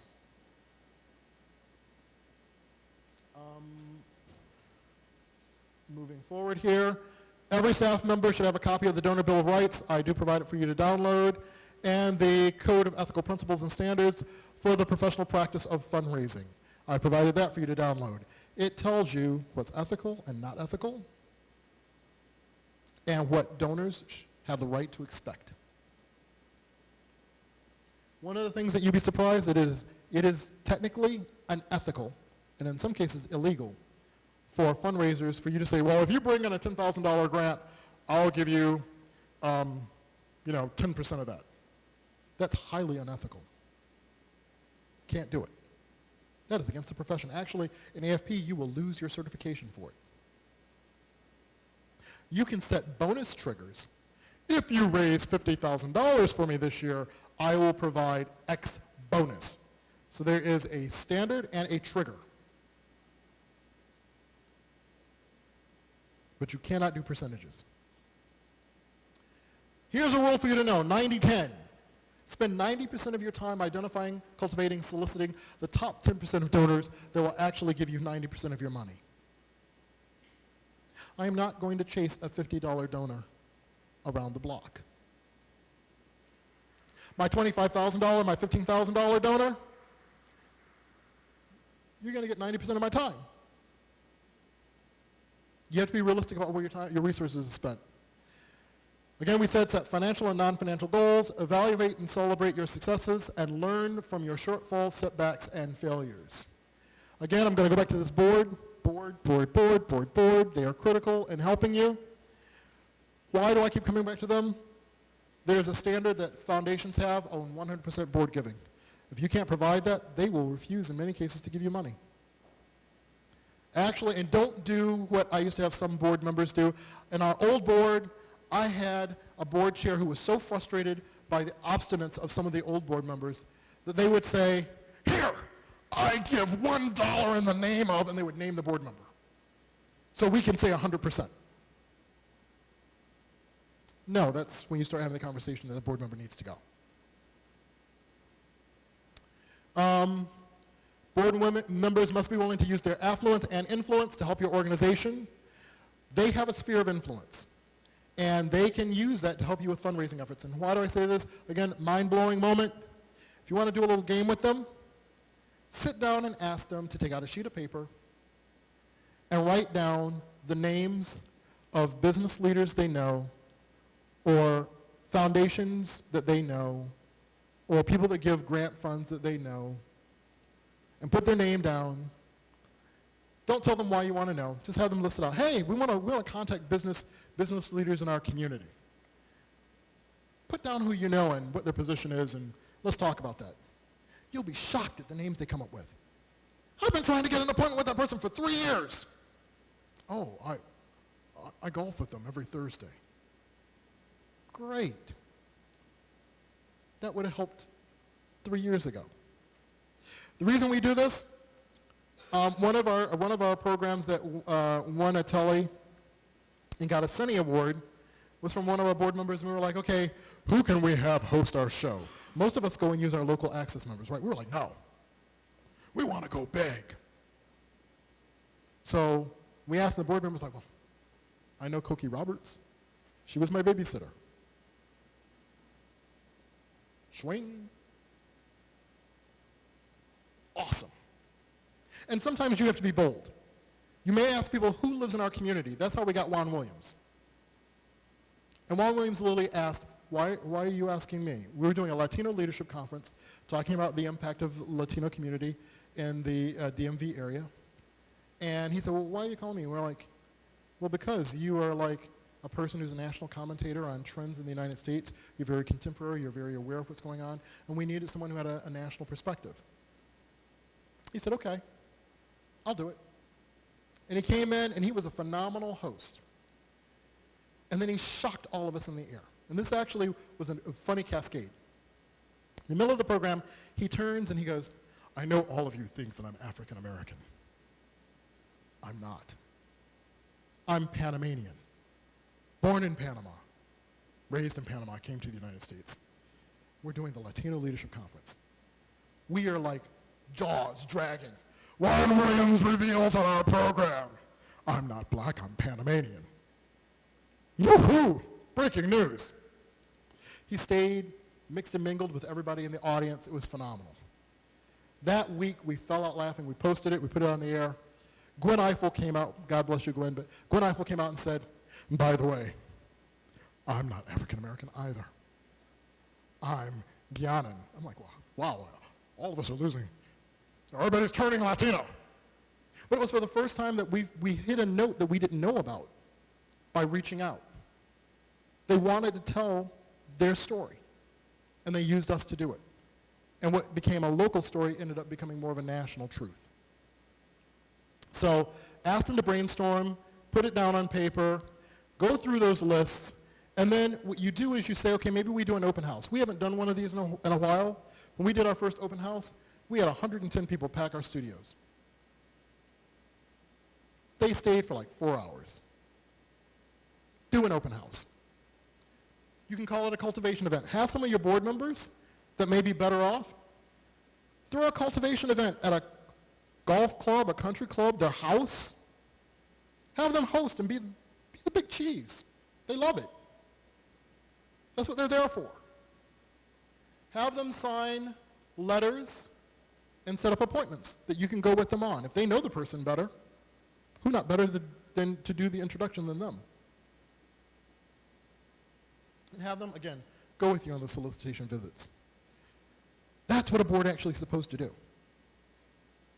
That's actually what they're supposed to do.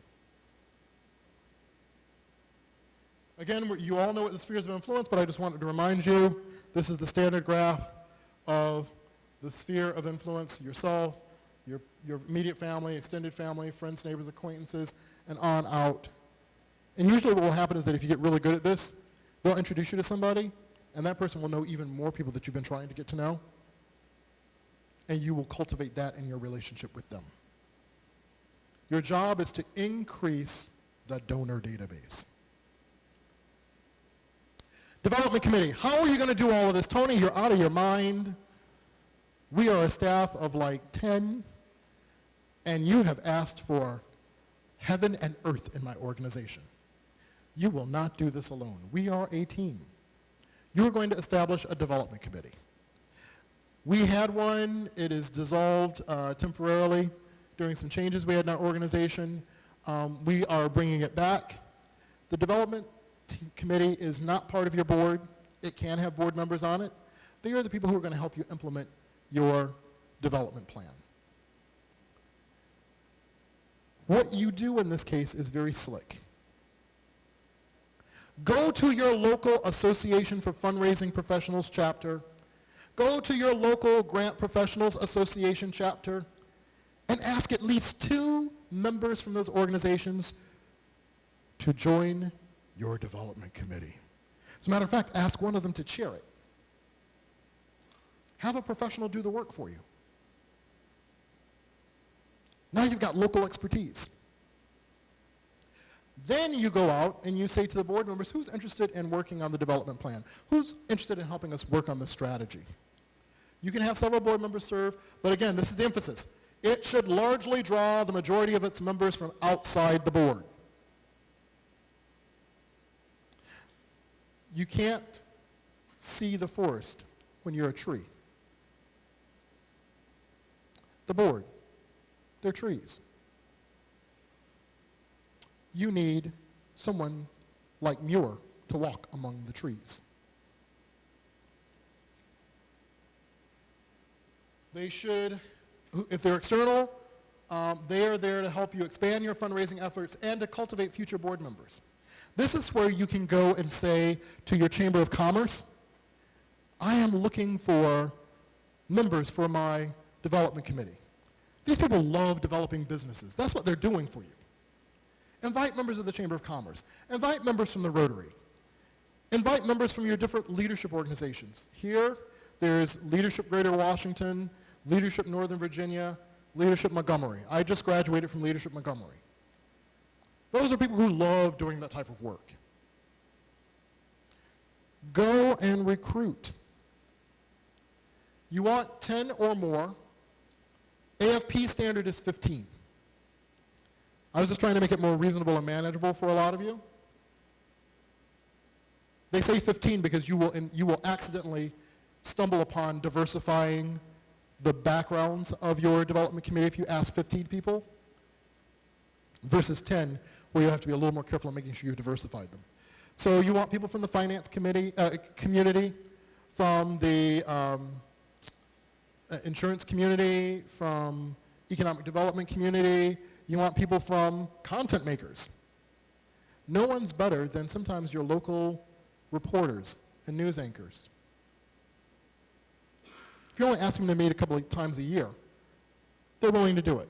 And also that helps you have access to them later when you want them to do your shows. You can divide the development committee into subcommittees, such as an event committee, annual fund committee, and so on. Here are the downloadable documents for how to properly create your development committee. Again, think of it this way. When you create your development committee, you can ask potential funders. And if the development committee actually has one of them as the chair or vice chair, all the better. They drank your Kool-Aid.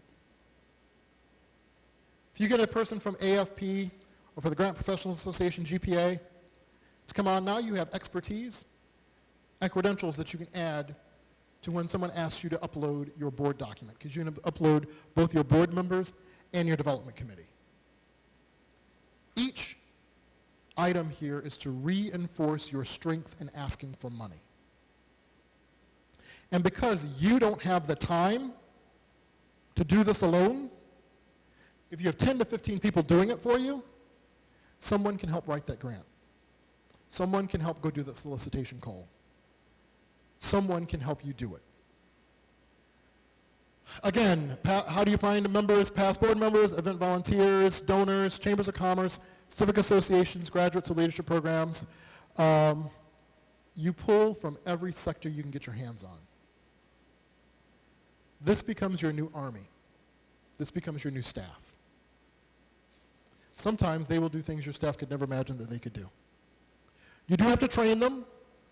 And what I would do is ask you to go to someone external who is either a fundraiser that you know at another nonprofit that you respect a lot, or you can contract with somebody who does this for hire. You can even ask universities. Local community colleges and universities do a lot of training in fundraising, so you can ask them to conduct it. Have a formal training of your board members, have a formal training of your development committee, and have a formal training of your staff. And one of the things you can also do is get involved with your local association of fundraising professionals at meetings, conferences, and seminars. Ask a local development director to help you. You do want to measure what they do. You measure them the same way that you would measure your long-term plan. Members are like, did they get involved in the plan? Did they identify new donors? How many? Did they contribute financially themselves? And did they solicit new donors? Again, how many? And one of the reasons you do this, your development committee, how do you reward them in the end for good work?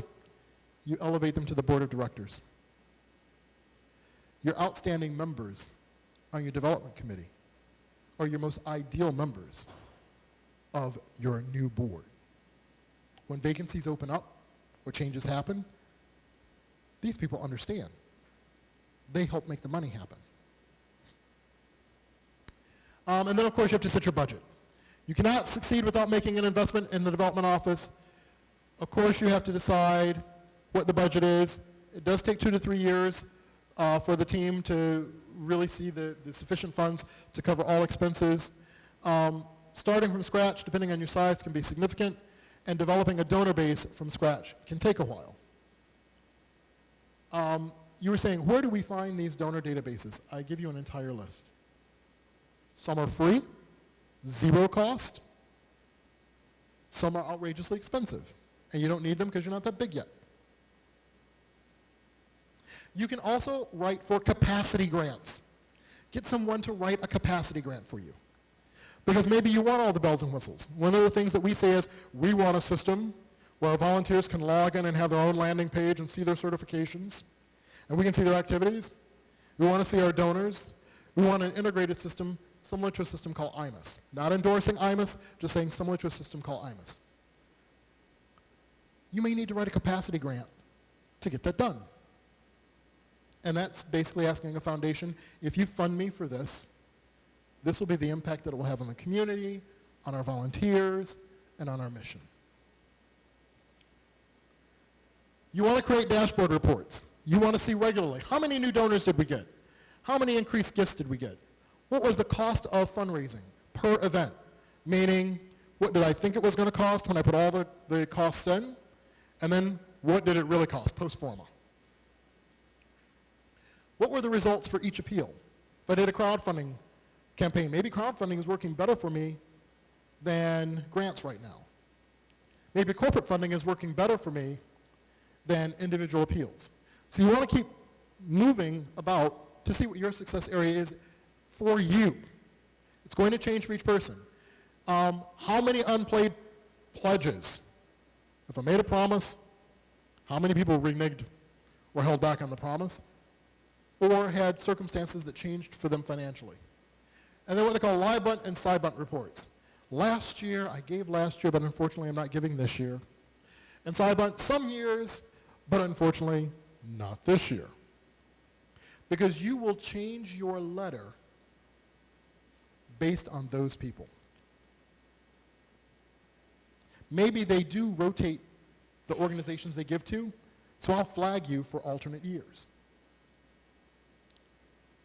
Maybe their income is commission-based, and it's some years but not this year, and I will write a different type of letter for you. And here are samples of dashboards that you can pull down so that you can visually see that data.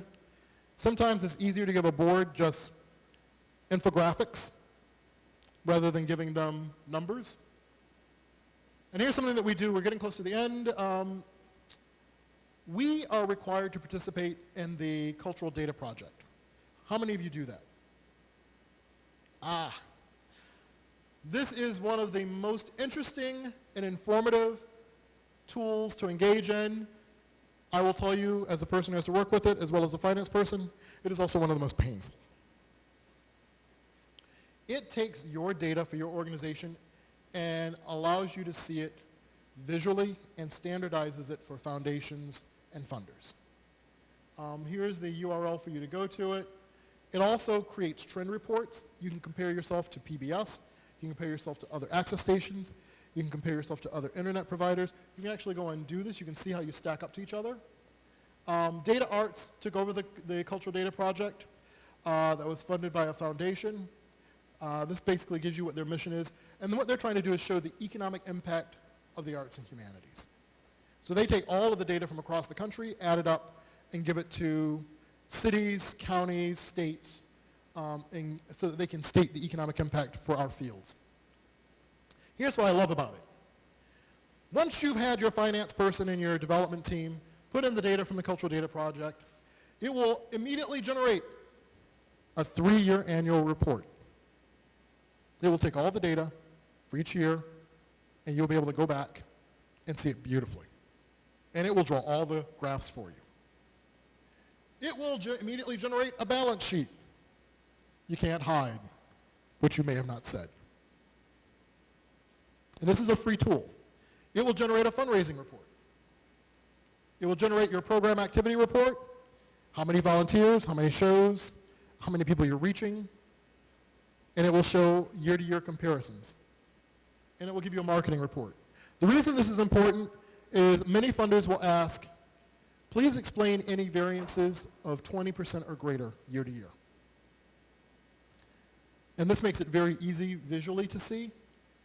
It also gives you a very scary number in there, and it gives you an operating reserve calculation, and that number will say how many months or years, depending on how healthy you are, you will survive if all monies were cut off today.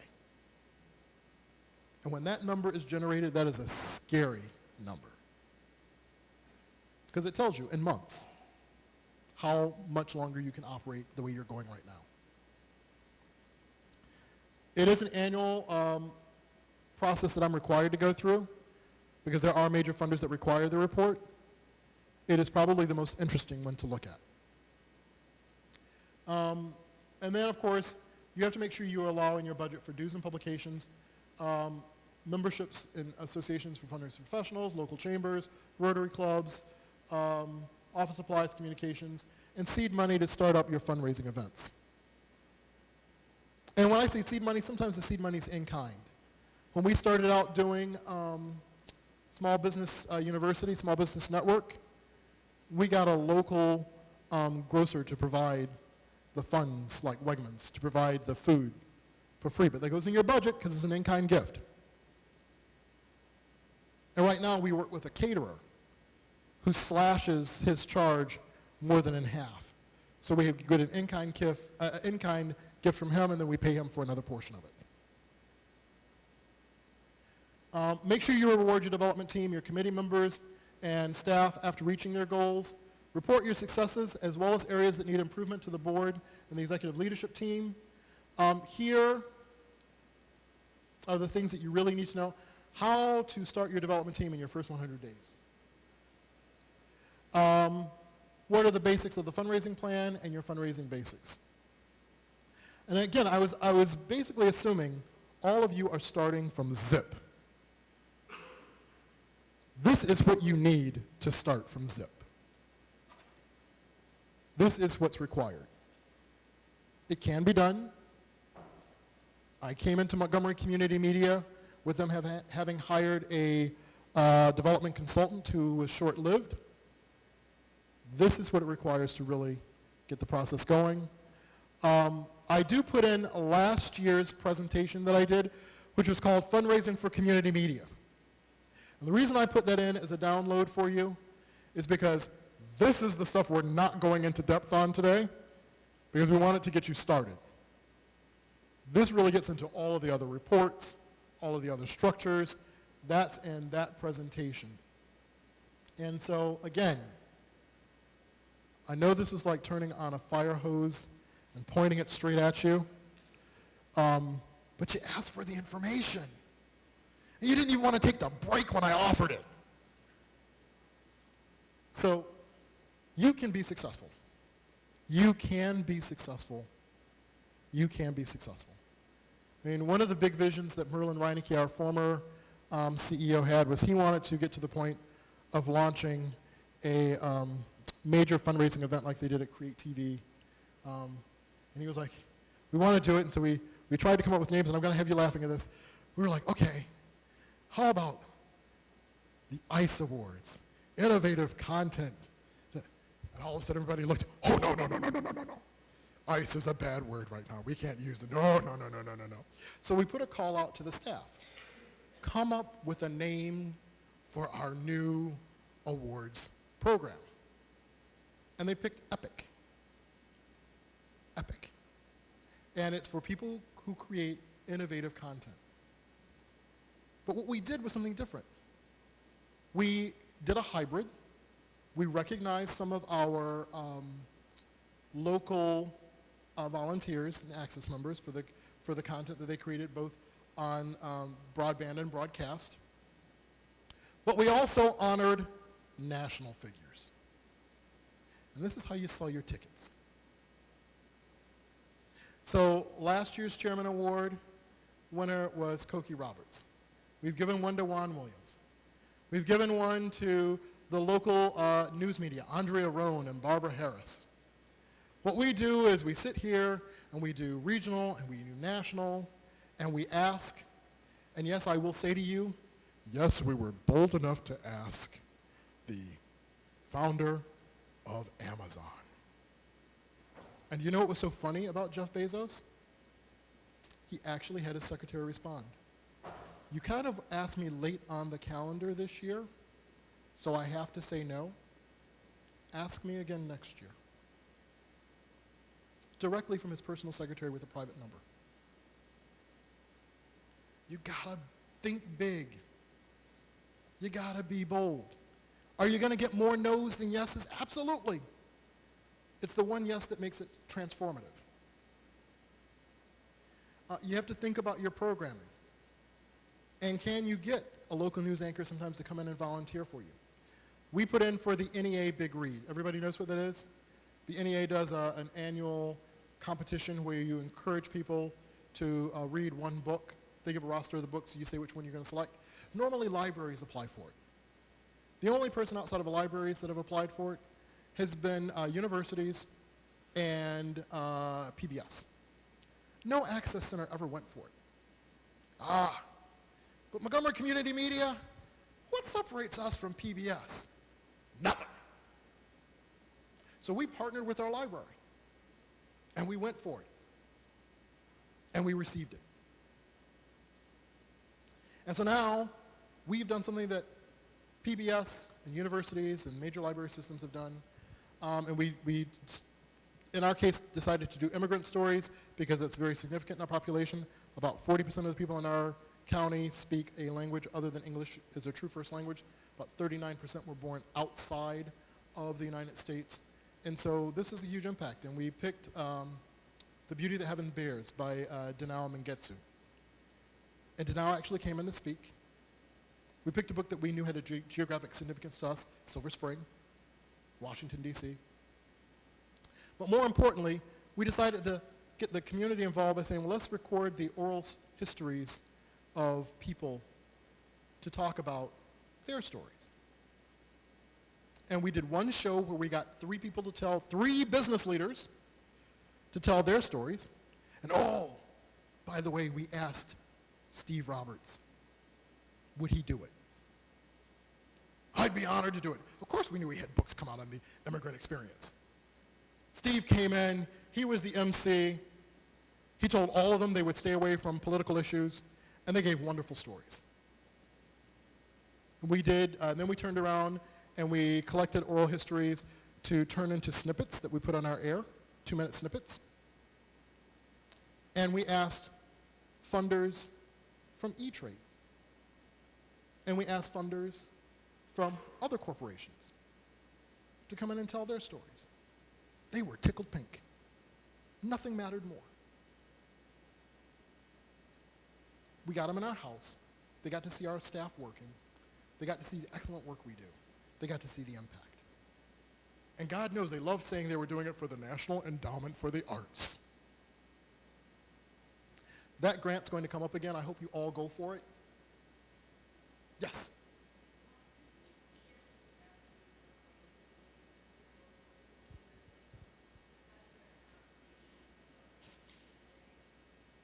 Find the thing that is of prevailing importance to your community. So let's give a good example. We asked our Health and Human Services Director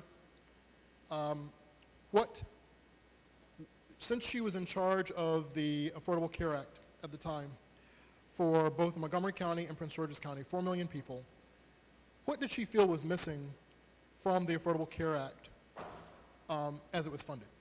And she said, you know, I'm giving people a pharmacy card and I'm giving them a healthcare card. And if you've never had healthcare coverage before, how do you know what a formulary is? How do you know how to use your healthcare? I need somebody to explain how to use your healthcare. And boom, light went on in our head. We can create public service announcements to tell you how to use your health care. The card to better living. Well, of course, we were like, well, we're not the experts in how to write that content.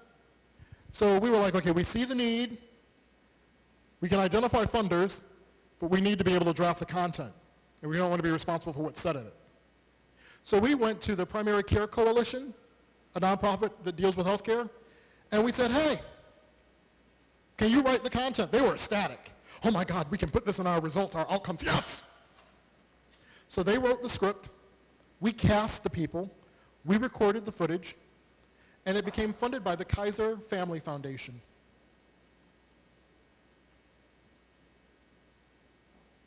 We received $27,000, I think, for that project.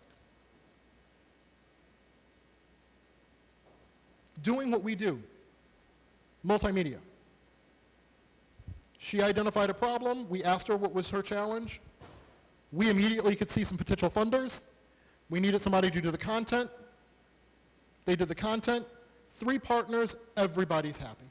And by the way, I will admit, we entered the content in for a Telly Award, and we won. So, you know, you always use things for multiple purposes.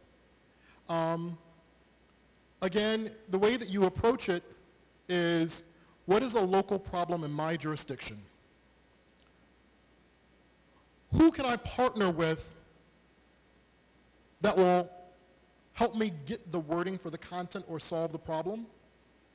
Because I'm a community media center. I don't necessarily need to do all the work. That's not what I do. And then who are my potential funders? Because once I've identified you as a partner and I've got you hooked, you know, the power of multimedia, being on a mobile phone, being on a tablet, being on a computer, being on TV is powerful. If I go to you as a librarian and I say, hey, I know you're a librarian. Nobody gets to see what you do. But I know you want this big NEA Big Read grant because you've never had it. Yeah, you know. By the way, for librarians, that's like the Holy Grail. They celebrated it like no tomorrows. Oh yeah, we want it. Okay. We're going to help you apply for the grant, but by the way, we want to be the grant lead. That was one thing we insisted on. We are the applicant. We're the lead. You'll be all over this grant. And then you're going to help us deliver all of the projects. Well, immediately we started thinking about other funders, people who are interested in literacy, people who are interested in reading. For us, our county council loved it because they're all about the immigrant condition in our county. This is the #1 priority. The reason I talked about ICE is people are terrified of ICE in Montgomery County. There's a huge segment. So being able to celebrate immigrants was a good thing. So all of a sudden you talk to someone about what are the problems, and then you say, now who can help me solve the problem? And actually that's how you convince your donors to join you. Because now you've got a story that you're not making up. I've been told by Health and Human Services that the Affordable Care Act is great, but what purpose is it if you don't know how to use it? I've been told that although Montgomery County has 96% of its business generated by small business owners and entrepreneurs, they are completely neglected in training and development. So we're going to do small business university. And you know what, the bank, I'm going to be honest about it, the bank is like, and I need them to do their financing through us. Well, by the way, we're Access. Can't have you selling product on the air. Can't do that. But I can show that you're a friend to the community. I can do that. So you have to strategically think about who's the person that's aware of the problems. Usually they're your visitor centers, your chambers of commerce, your city planners, they know the problems, and then you think about how can you use media to help communicate either how they see the problem, or how people can help come together to solve the problem, or how the community can get together in the problem. One of our sister organizations, Gandhi Brigade, what they do is phenomenal. Teaching youth their voice in social justice. That's all they do with videos. What did they do that was, to me, just mind-blowing? They went and had a group of African-American young men go and interview the Attorney General of Maryland, talking about how they were harassed by law enforcement and how they're treated in the legal system. And got his viewpoint on the other side. Well, you know, your guys say this, da-da-da-da-da. Well, let me explain this to you, the precious da-da-da. Well, we totally disagree with you because we're the ones who end up incarcerated. For funders, that's gold.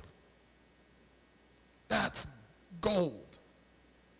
All of us have challenges in our community. All of us. We use multimedia to either solve, foster a dialogue, connect people, engage the community. It's a different way of thinking about your content. So when you go and see that, if you go to the partnership session today, that's my former grants manager and philanthropy manager with us, and she's presenting with my Rotary president. They're going to tell you about doing more of this. Listening for the problem, partnering as a community media center. Maybe not to solve it, maybe just to foster dialogue. Maybe to educate people, maybe to inform people. And you want the underwriter to be the nexus, because actually you're helping them fulfill their mission. When you really go to a corporation or a foundation or a grant funder, what you're doing is you're actually saying to them, I'm helping you achieve your mission through X project. Anyone else? Yes. First off, Tony, great job. You just did a ballpark there, amazing speaker. I think we're all Thank you. out of here with a lot of valuable information. My question is there a stumbling block because you still get franchise fees? So is it a harder sell for some donors because they know, or maybe they don't know, that you're getting some money through municipal government or whatever, or through the county in your case? If you were in a world with no franchise fees, would your job be easier? No. The issue is getting them to understand why we are relevant. People understand. You know, they always ask me, so where do you get your funding from? PEG franchise fees. Oh, taxes? No. Those that subscribe to cable, blah, blah, blah, blah, blah, and by the way, not DirecTV. And they go, oh. I said, but by the way, the news story I can tell is over the top is starting to kill us. So now I got a new threat coming on. Well, what are you trying to do? I'm trying to, and in my case, I love saying this, I am in a news desert.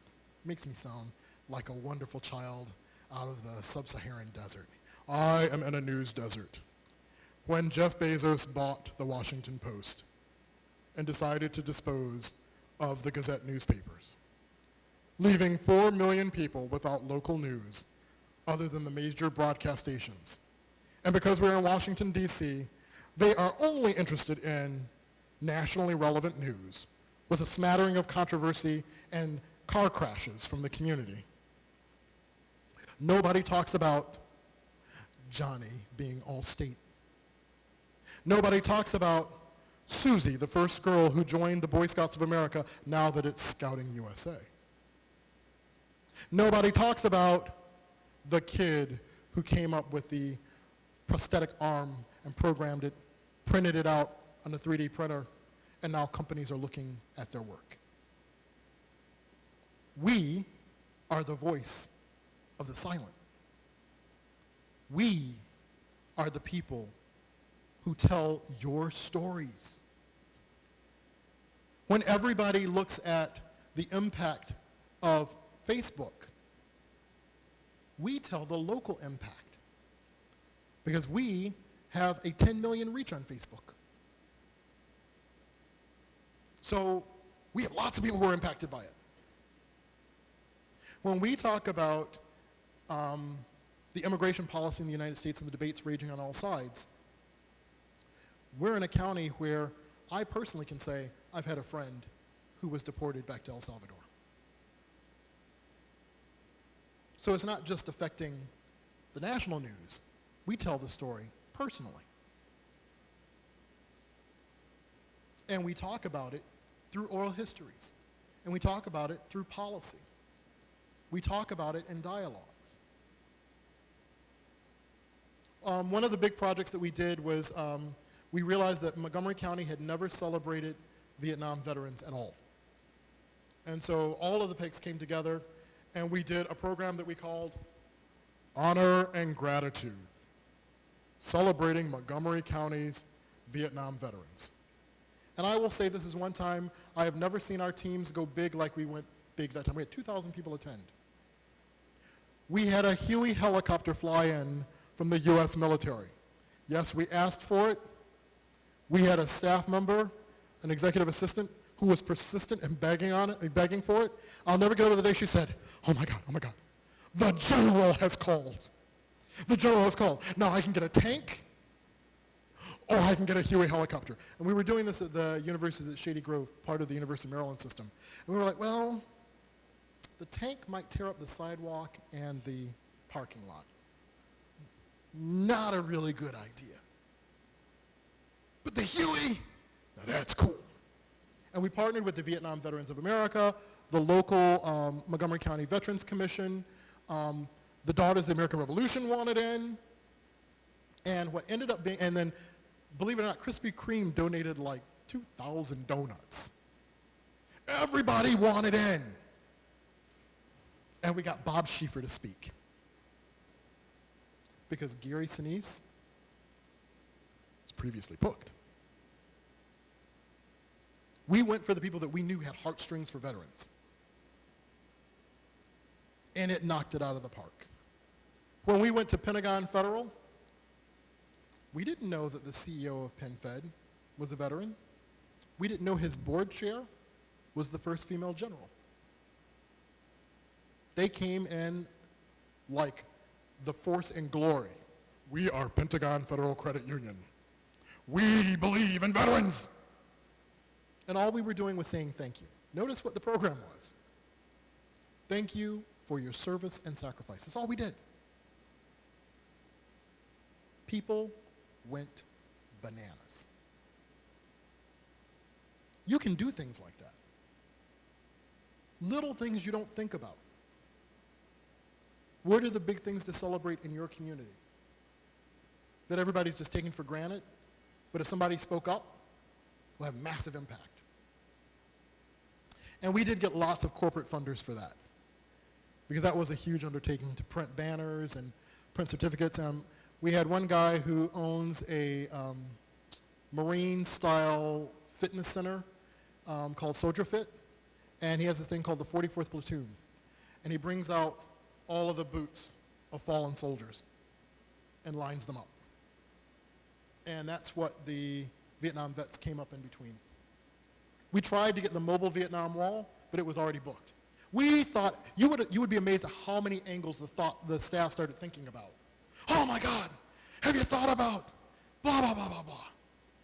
You know, the only thing that no one came up with were the service dogs.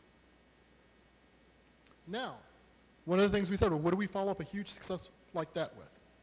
And one of the things I pointed out in our area is that as we go north in our county region, no one has celebrated the Gulf War veterans, meaning all of the Mideast and Gulf War veterans.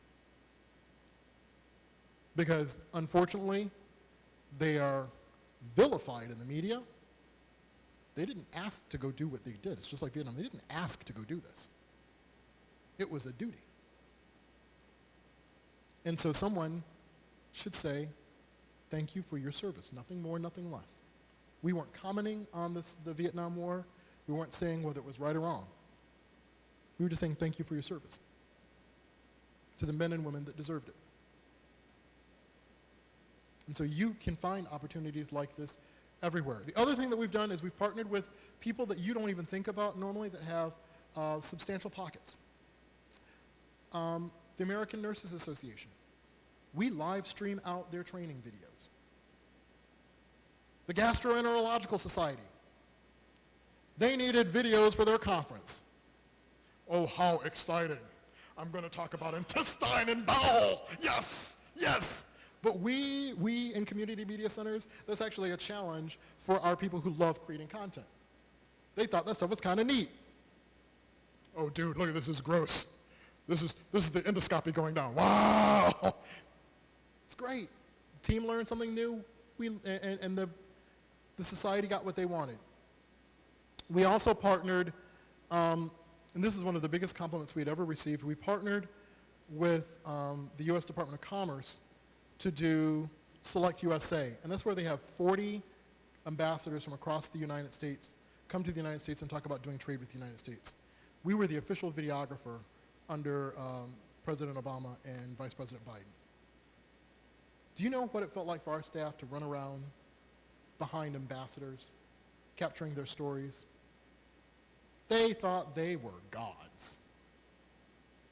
When NBC, ABC, CBS, and Fox could not get behind the barricades, they had on their lanyards and their passes, and they're like, yes, I am like 2 feet from Obama.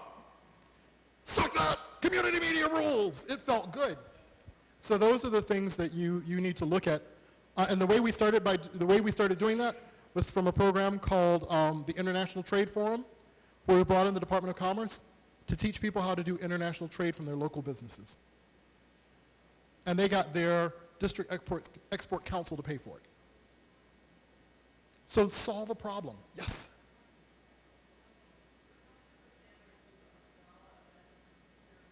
That's what EPIC is for us. That's what the EPIC Awards is for us. It's a gala event.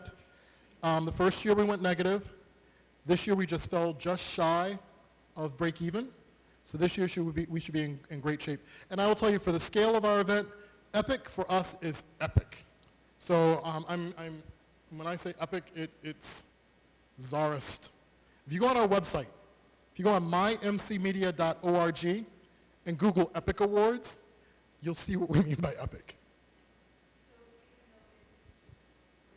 It takes you about 5 years to make a major gala generate substantial revenue. It is no different than a fundraising plan starting from scratch. If you've never done one before, you've got to establish credibility in the field. This year, all of a sudden we had Geico showing up. We had other banks showing up. And they came up at the end of it going, we want to be a part of this. So you have to decide what your tolerance level is. I wouldn't necessarily go epic. I might go a little phenomenal. But you have to decide what your tolerance and how big you want it to be. You don't have to have them at all. As a matter of fact, officially, the Association for Fundraising Professionals strongly advises against them. Because if you calculate the amount of time that your staff has to put into it and your volunteer resources, if you really put that calculation in, it can be astoundingly expensive.